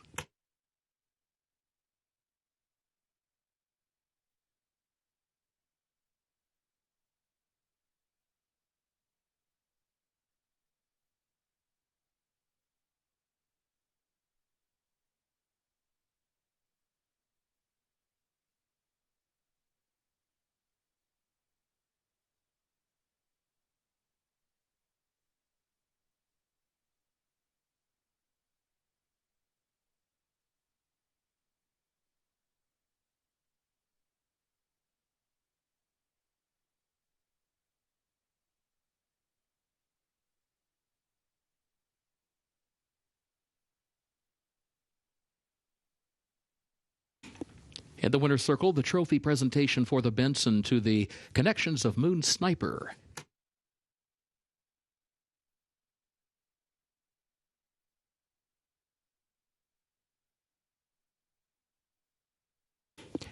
Keeneland's 9th and featured race upcoming starts the last of the day's rolling doubles, 31st running of the Baird Double Dog Dare. Grade 2 at 1 1/16 over the fast main track. Race will finish in the short stretch at the first wire. No changes in race 9.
We have reached our 9th and featured event. This is the Grade 2 Baird Double Dog Dare Stakes for fillies and mares, 4-year-olds and up, competing for $400,000.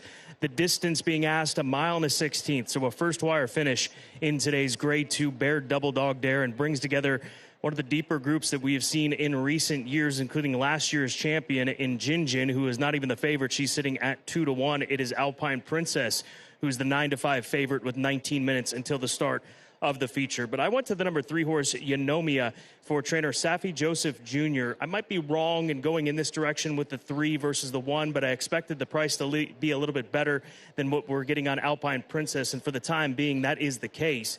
And Eunomia was a recent stakes winner of the Sandy Bottom Stakes at Colonial in a 1-turn mile scenario. And as far as her 2-turn races, she's been equally as effective, and she's unbeaten here at Keeneland Racecourse. So more than a few things to consider, to hopefully take advantage of in playing this horse, Eunomia, with the perfect record and coming out of a victory at Colonial. And so we'll see, and the price that we're getting, 4-1 on this daughter of Tiz the Law, as we'll see where she shakes out as far as the pace scenario is concerned. She's always tends to be forward, and that's the case with the majority of these fillies in here. They all tend to have forward trips. So it's really going to be an interesting race to watch unfold from a rider and horse perspective. Jin is the second choice, 2-1. Winner of this race last year, she was 38-1 when she blitzed the field in the 2025 renewal of the Baird Double Dog Dare, and she backed it up in the fall with a win at 18-1 in the Grade 1 Juddmonte Spinster. So she's perfect here at Keeneland. Both of those wins coming in graded stakes company, including at the highest level in the Grade 1 Juddmonte Spinster. And she beat Nitrogen and Scylla in that Juddmonte Spinster, and Scylla would come out of there and win the Breeders' Cup Distaff. So things didn't go right for her in the Breeders' Cup. She broke through the front of the starting gate in the Distaff, and that was it for her. But she comes back to Keeneland, and last year when we saw Brendan Walsh preparing this mare for the Juddmonte Spinster, he really cranked her up with a stiff gate workout, and he's done the exact same thing, looking at the work tab, getting her ready for this race here today. So Jin, a multiple graded stakes winner at Keeneland, looking for a 3rd consecutive graded stakes win in the Baird Double Dog Dare. And then Alpine Princess at 9-5. I can understand why she is the favorite. She's got an inside post position. She's another one with tactical speed. She was second to Claret Beret, who just last weekend won the Grade 1 Apple Blossom. So form lines are live. 2 starts back, she won the Falls City at Churchill Downs, going 1 1/8 miles. She's only run 1 time in the past here at Keeneland, and that was an off-the-board finish. But she's in the form of her career in her last couple of starts. So Irad, Brad Cox, that's the team. That has been the team this weekend here at Keeneland Racecourse. 9-5 is the price on this Keeneland September sale graduate, daughter of Classic Empire. Phenomenal renewal, as I mentioned, of the Grade 2 Baird Double Dog Dare Stakes. We'll start the late daily double in less than 17 minutes.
The horses are entering the track for Keeneland's 9th and featured race, 31st running of the Baird Double Dog Dare Stakes Grade 2 at 1 mile and a 16th over the fast main track. Race will finish in the short stretch at the first wire. Starts the last of the day's rolling doubles. No changes in the featured 9th. Post time at 8 minutes.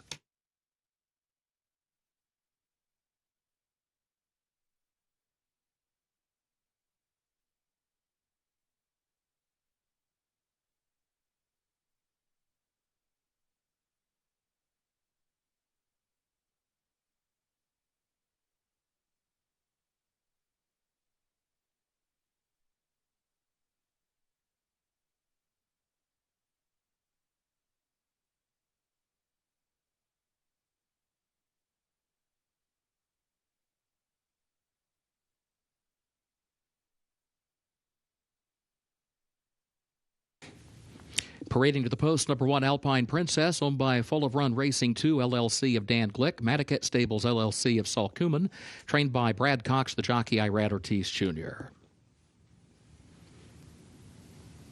2 Eye Candy, owned by the Peacock Family Holdings LP of Joe Peacock Jr., trained by Todd Fincher, the jockey John Velasquez. 3 Eunomia, owned by St. Elias Stable of Vincent Viola, WSS Racing LLC of William S. Simon, Turf Express Incorporated of Mark Cornett, Stefania Farms LLC of Edwin Wilson, trained by Safi Joseph Jr., the jockey Flavian Pratt. 4 Gin Gin, owned by the Calumet Farm of Brad Kelly, trained by Brendan Walsh, the jockey Luis Saez. 5 Our Daydreaming Girl, owned by Brand Jam Stable of Michael Mellon, owned also by David W. Clark, trained by Lou Linder Jr., the jockey Jamie Torres. 6 Running Away, owned by Stud TNT LLC of Carina Torrealba, trained by Wesley Ward, the jockey Joel Rosario. 7 Penois, owned by Carolyn and Fletcher Gray and Doug Hesterly, trained by Rodolphe Brisset. Tyler Gaffalione is up. And number 8 Chilled, owned by G. Watts Humphrey Jr., trained by Vicky Oliver, the jockey Jose Ortiz. Post time is 6 minutes.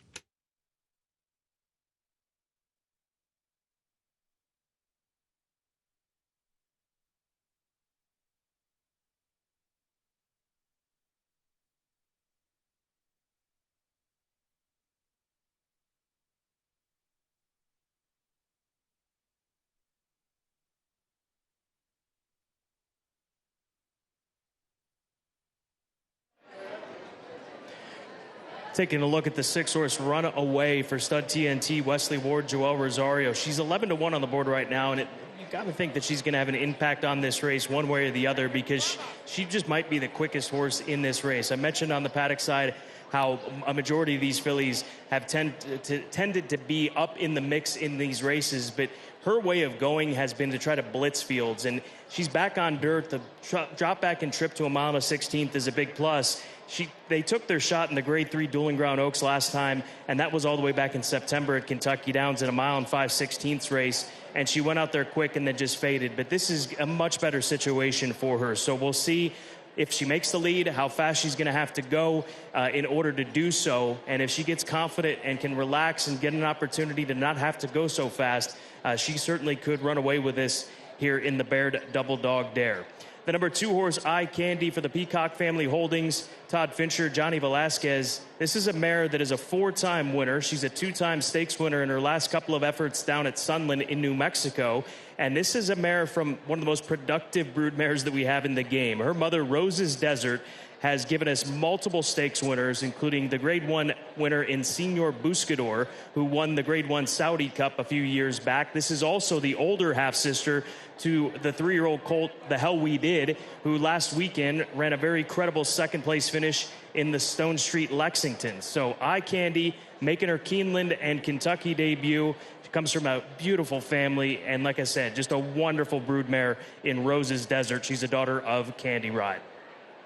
And then let's go to Jin Jin, the number 4 horse, the defending champ and multiple graded stakes winner here at Keeneland. Just observing her down in the paddock, she spent a vast majority of the minutes that we were down in the paddock in her stall. She did barely walk around, and I think that this is a filly that can get a little bit keyed up. She was schooling the other day. I had a few folks tell me that they had observed her, and she was pretty aggressive in those instances, but she's been relaxed. I mean, these are all positive signs, and everything working from a horsemanship perspective from Brendan Walsh, to no surprise. They understand this mare. They know what makes her tick, and that's how they've turned her into a 2-time graded stakes winner and a grade 1 winner of the Juddmonte Spinster. So looking forward to this year's renewal here in less than 4 minutes. The grade 2 Baird Double Dog Dare up next.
Horses have reached the starting gate for Keeneland's 9th and featured race, 31st running of the Baird Double Dog Dare Stakes, Grade 2.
Moving into line, 9th race.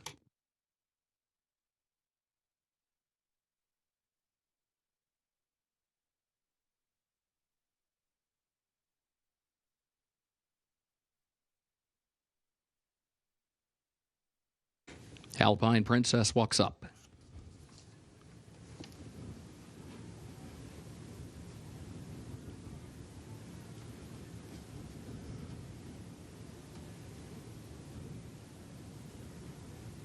Our Daydreaming Girl goes in along with Eye Candy. Now running away, Eunomia. Jin Jin at Penwa. Chilled will be the last one. Comes forward. Be a first wire finish. Last one goes in. They're at the post. And they're off in the Baird Double Dog Dare Stakes. There goes running away for the lead. Eunomia right there in the opening strides, but running away determined to have the lead and scoots on by and opens up by 2 lengths well before the entrance into the first turn. Eunomia goes second just inside of Jin Jin, who's third. Penwa wide fourth around the first turn. Alpine Princess saves the ground in the 5th position. Eye Candy also saving ground behind her in 6th. Chilled is in 7th. Our Daydreaming Girl last of the 8. Running away is the leader through an opening quarter, 23.47 seconds. Onto the backstretch they go. Running away leads it by 2 lengths. Eunomia goes second by 1.5 lengths. Jin Jin third by 3/4 of a length. Alpine Princess sneaks up the rail to her inside in 4th by 1 length. The Penwa in 5th. Gap of 5 more lengths back to Eye Candy. Chilled alongside that one. 2.5 more back of that pair to Our Daydreaming Girl in 23.47 and then 47.3 for the first half mile. Off the end of the backstretch, running away the leader. Eunomia just off her flank now in the second position, a half length. Alpine Princess looking for room to the inside third. Jin Jin will have to go wide onto the fire turn. She's 4th. She's 3 lengths off the lead. Running away still leads it midway on the final turn. Eunomia starts to draw alongside. Alpine Princess still looking toward the inside. And Penwa moves up in between horses. Jin Jin will have to go about 4 to 5 wide past the quarter pole to the top of the short stretch. Running away with the lead. Eunomia right there as they turn from Alpine Princess still trying to find that opening down toward the inside. Eunomia the leader. Alpine Princess second. Running away drops back. Penwa to third. Jin Jin grandstand side is 4th. Final furlong of the Baird Double Dog Dare. Alpine Princess coming up the inside to challenge Eunomia. Alpine Princess is on the scene and she's got the lead. Alpine Princess to win it for Irad Ortiz Jr., his 4th victory on the card.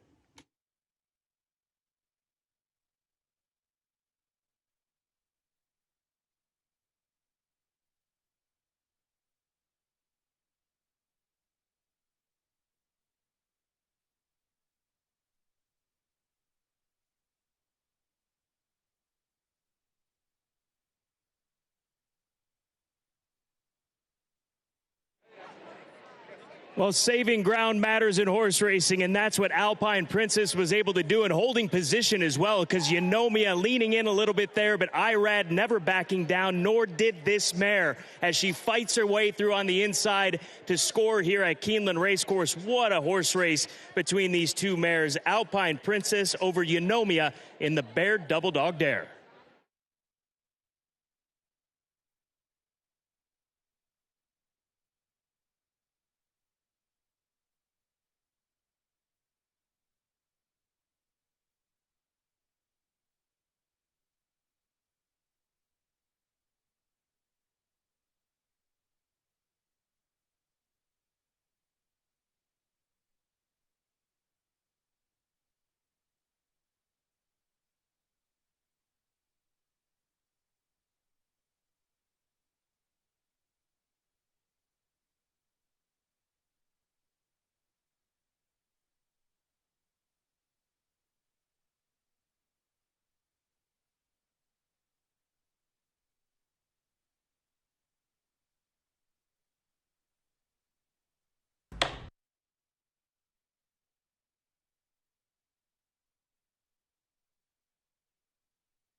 Unofficial results of Keeneland's featured 9th race, the Baird Double Dog Dare. Number 1, Alpine Princess first.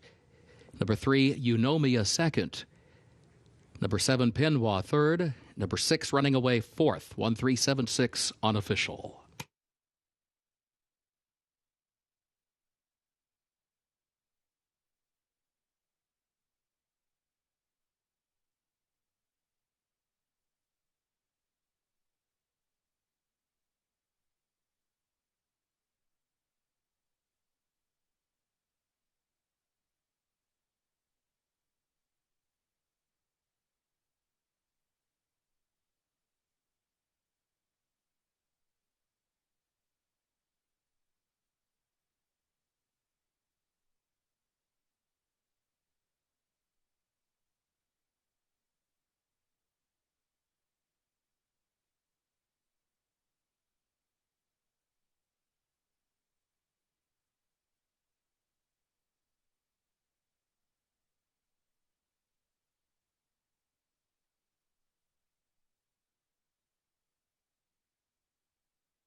Ninth race results official.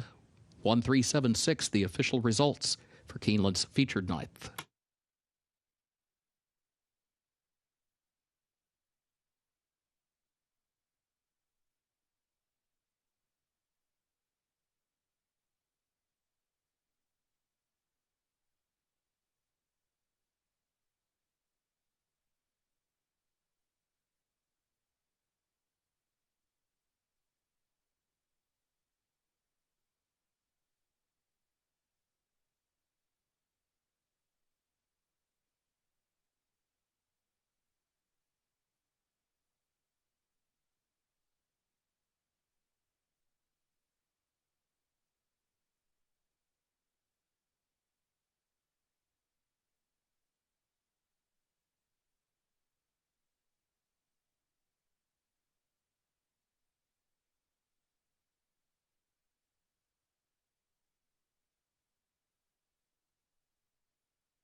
In the stakes winner circle for the Keeneland featured night, 31st running of the Bear Double Dog Dare, this graded stakes to Alpine Princess, owned by Full of Run Racing 2 LLC of Dan Click, owned also by Matacat Stables LLC of Saul Kuman.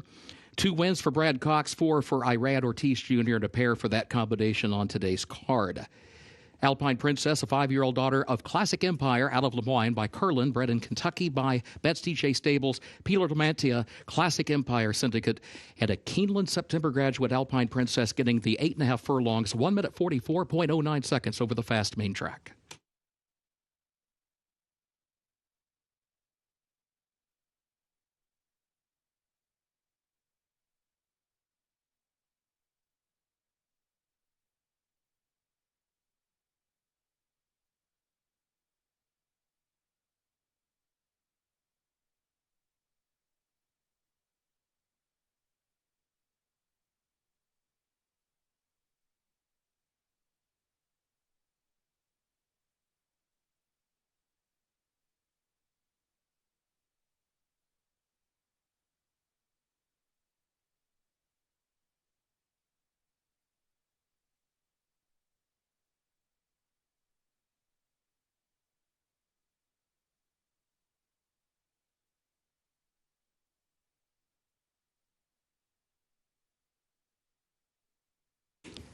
Jim Allen, Vice Chairman, joined by Steve Grossman, Managing Director, and Tom Kessinger, Managing Director, present the trophy for the Baird Double Dog Dare Stakes to the connections of Alpine Princess.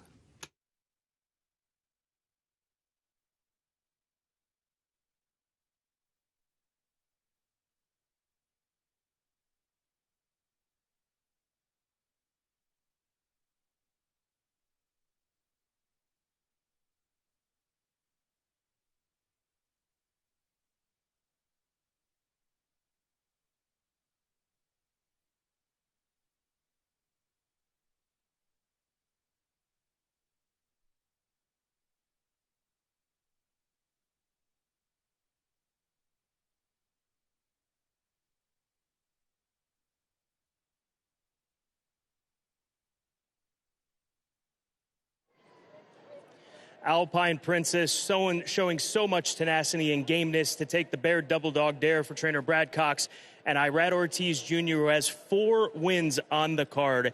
What was the key to keeping her down on the inside and holding that position when it counted at the top of the stretch, Irad? Well, Scott, we have the one pole, so I was looking forward to be forward. We have some speed on the race, but she held me, and I was able to get a good position going to the first turn. And after that, just take my time. I was inside from the beginning, so I don't want to do anything different. Try to stay there and save some ground, and got lucky, get through before the quarter pole, and she got the job done. Congratulations on a big day. Thank you. Brad, impressive performance from this filly. As Irad said, down on the inside. Were there concerns about the inside draw with all the other speed to the outside? I thought the draw was fine. She was going into the first turn. She was laying about where I thought early. I really liked the way she was traveling up the backside and into the turn. Irad looked like he had plenty of horse, and good move going up the inside. I think that was probably the winning move, and very proud of the filly. I want to thank Dan Glick, the full of run team, great guys to train for. Saul Koom and his team with Mattakit. It's been a good filly. Obviously broke her maiden early as a 2-year-old at Saratoga, and took her a little while for her to get her first graded stake, but now she has 2, and very proud of her. Congratulations, Brad. Thank you. And speaking of Mr. Glick, Gabby is standing by with him. Thank you very much, Scott, and so happy to be joined by Dan Glick, as Scott mentioned. And Dan, you and I were just talking off air that this filly just always seems to draw an unfavorable post position. You didn't necessarily love the rail. It played out well, though, for her today. It did. Thanks to Irad. I mean, we won a race on Wednesday with him, and he did the same thing. Just an amazing race. Brad and Irad, they've been terrific. I have a lady that helps me with our bloodstock named Linda Sims that's helped make this possible. And she deserves a lot of credit. That's incredible. It takes a team to get into the winner's circle anywhere, but especially here. Can you just tell me what you were feeling when she had that opportunity to go through the rail and just the heart that she showed today? She, as I told Caden, she is the gift that keeps on giving. She just keeps trying and just gets there. She's a treat. I mean, look how many times she started, and she runs her heart out every time. She absolutely does. Go celebrate. Congratulations. Well, thank you. Alpine Princess gets the win here in the Grade 2 Baird Double Dog Down. Thank you.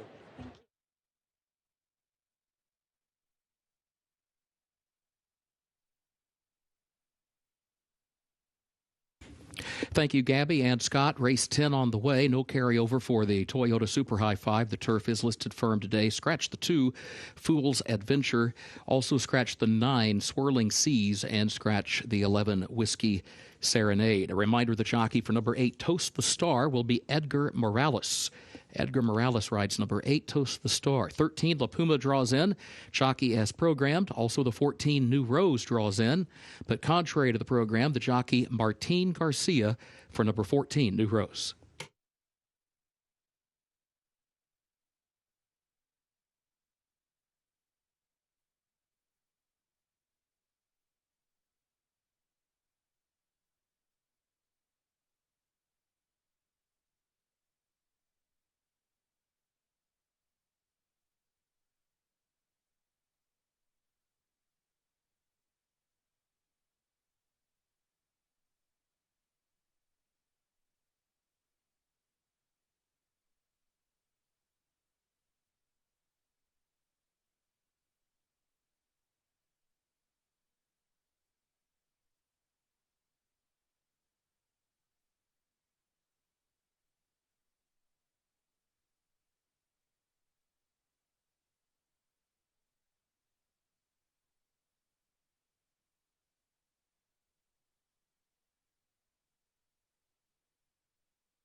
Race number 10, our final race on this Friday card, is the Toyota Super High 5 race, so keep in mind that wager is available. And Amani's Music is the number 5 horse, my top selection, 2-1 right now. There are 3 horses sitting at 2-1 in the wagering.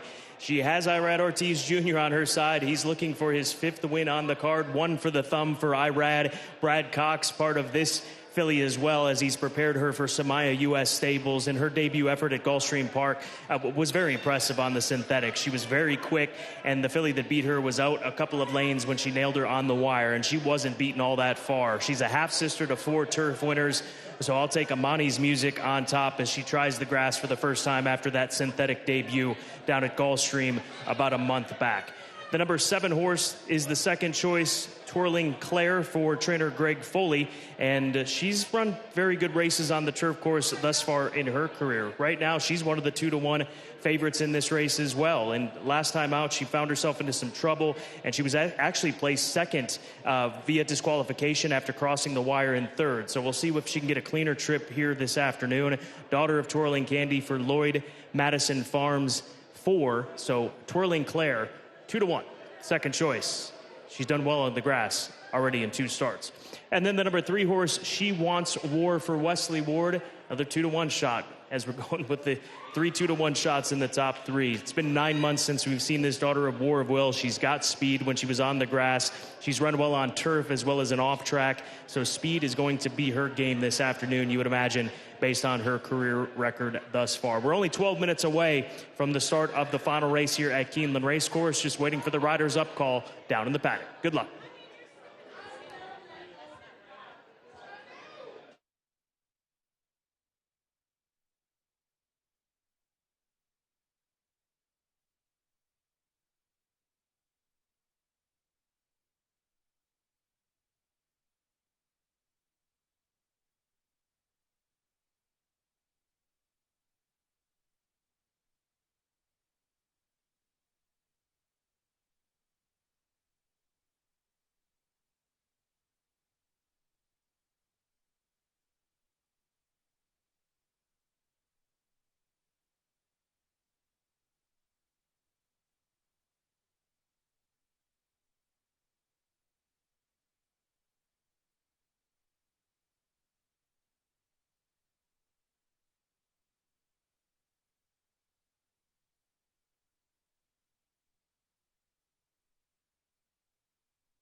The horses are entering the track for Keeneland's 10th and final race, the Keeneland Maiden Special Weight for fillies and mares age 3 and up. 5.5 furlongs over the firm turf. No carryover for the Toyota Super High 5. Scratch the 2, Fool's Adventure. Scratch the 9, Swirling Seas. And scratch 11, Whiskey Serenade. A reminder, Edgar Morales, the jockey for the 8, Toast the Star. 13, La Puma draws into the race, jockey as programmed. Also, the 14, New Rose, draws into the race, but contrary to the program, the jockey Martin Garcia. Post time at 7 minutes.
Six minutes away from the nightcap, and a couple of observations from a physical perspective. Two horses that are pretty big prices, and most notably the 6-horse Heights Girl make a nice appearance, just pushing the past performances aside and looking at them coming out onto the track in the sun. Heights Girl for Greg Foley. Adam Beschizza, she's feeling good under Adam Beschizza in her warm-up, tossing her head around.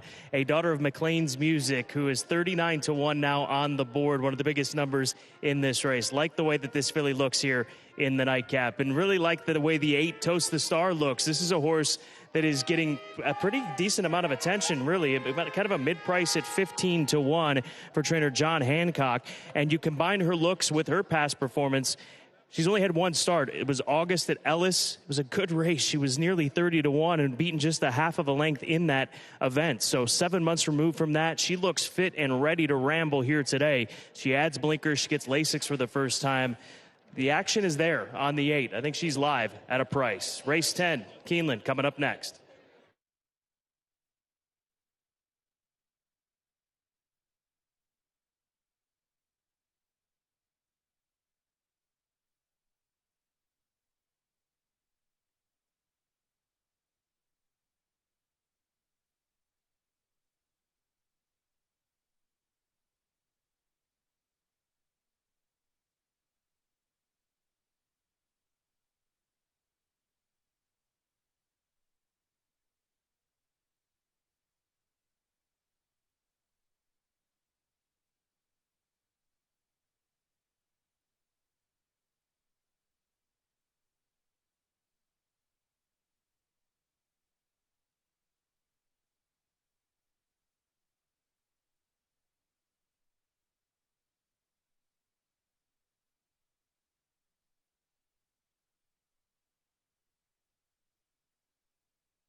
The horses have reached the starting gate for Keeneland's 10th and final race, the Keeneland Maiden Special.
Moving into line race 10.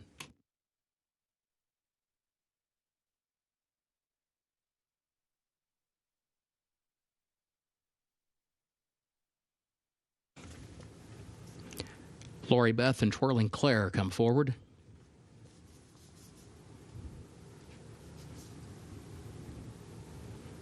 Toast the Star.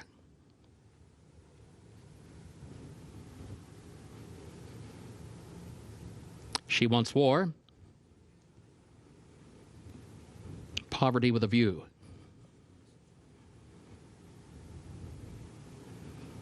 Here's Army Chic, joined by Sheer Jazz.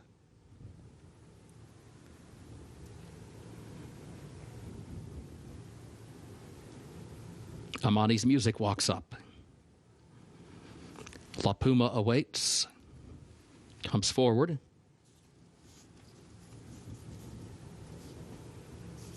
Here's Heights Girl. New Rose will be the last one.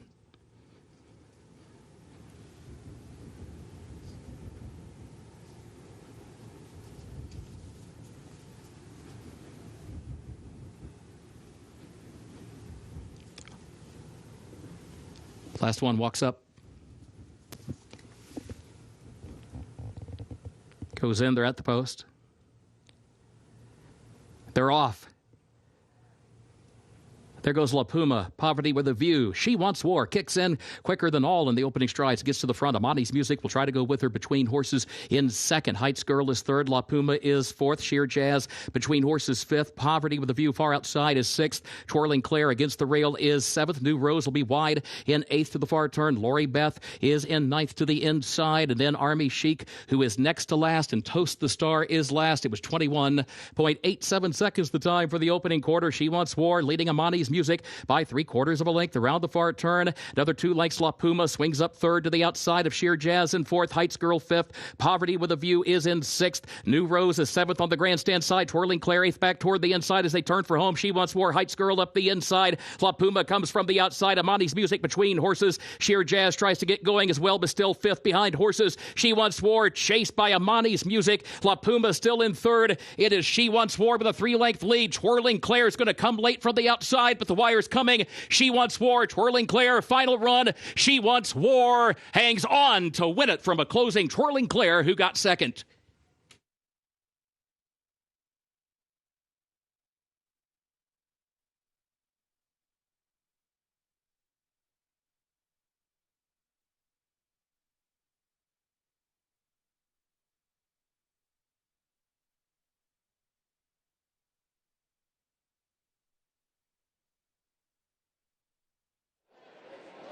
She Wants War won this race at the start. She was so sharp away from the starting gate, broke in front. Amani's Music was tracking off her, trying to keep up. She could not. She backs down, and She Wants War able to keep on going out on the front end. Twirling Claire rallying late, but comes up short to the number 3 horse, She Wants War, who went off at odds of 3-2 in the nightcap.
Unofficial results of Keeneland's 10th race. Number 3, She Wants War, finished first. Number 7, Twirling Claire, second. Number 8, Toast the Star, third. Number 5, Amani's Music, fourth. And number 13, La Puma, fifth. 3, 7, 8, 5, 13, unofficial.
Moving into the winner's circle for Keeneland's 10th race, the Keeneland, number 3, She Wants War. Owned by Averill Racing LLC of Richard N. Averill, 2-8 Racing LLC of Jason Worth.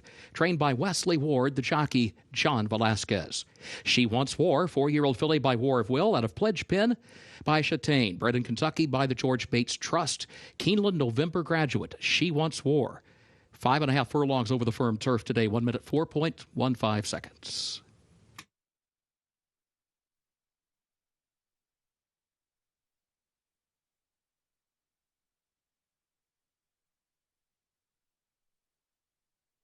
Tenth race results official.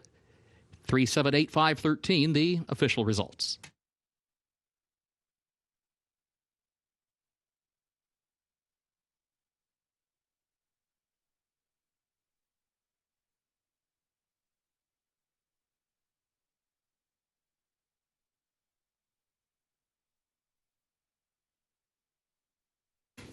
Pick 6 pays on 6 of 6 with a consolation 5 of 6. The late pick 5 on 5 of 5 with a consolation 4 of 5.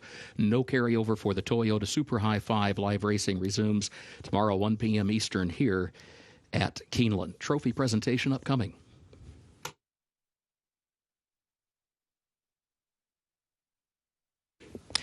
In the winner's circle, the Keeneland Julep Cup presented to the connections of She Wants War.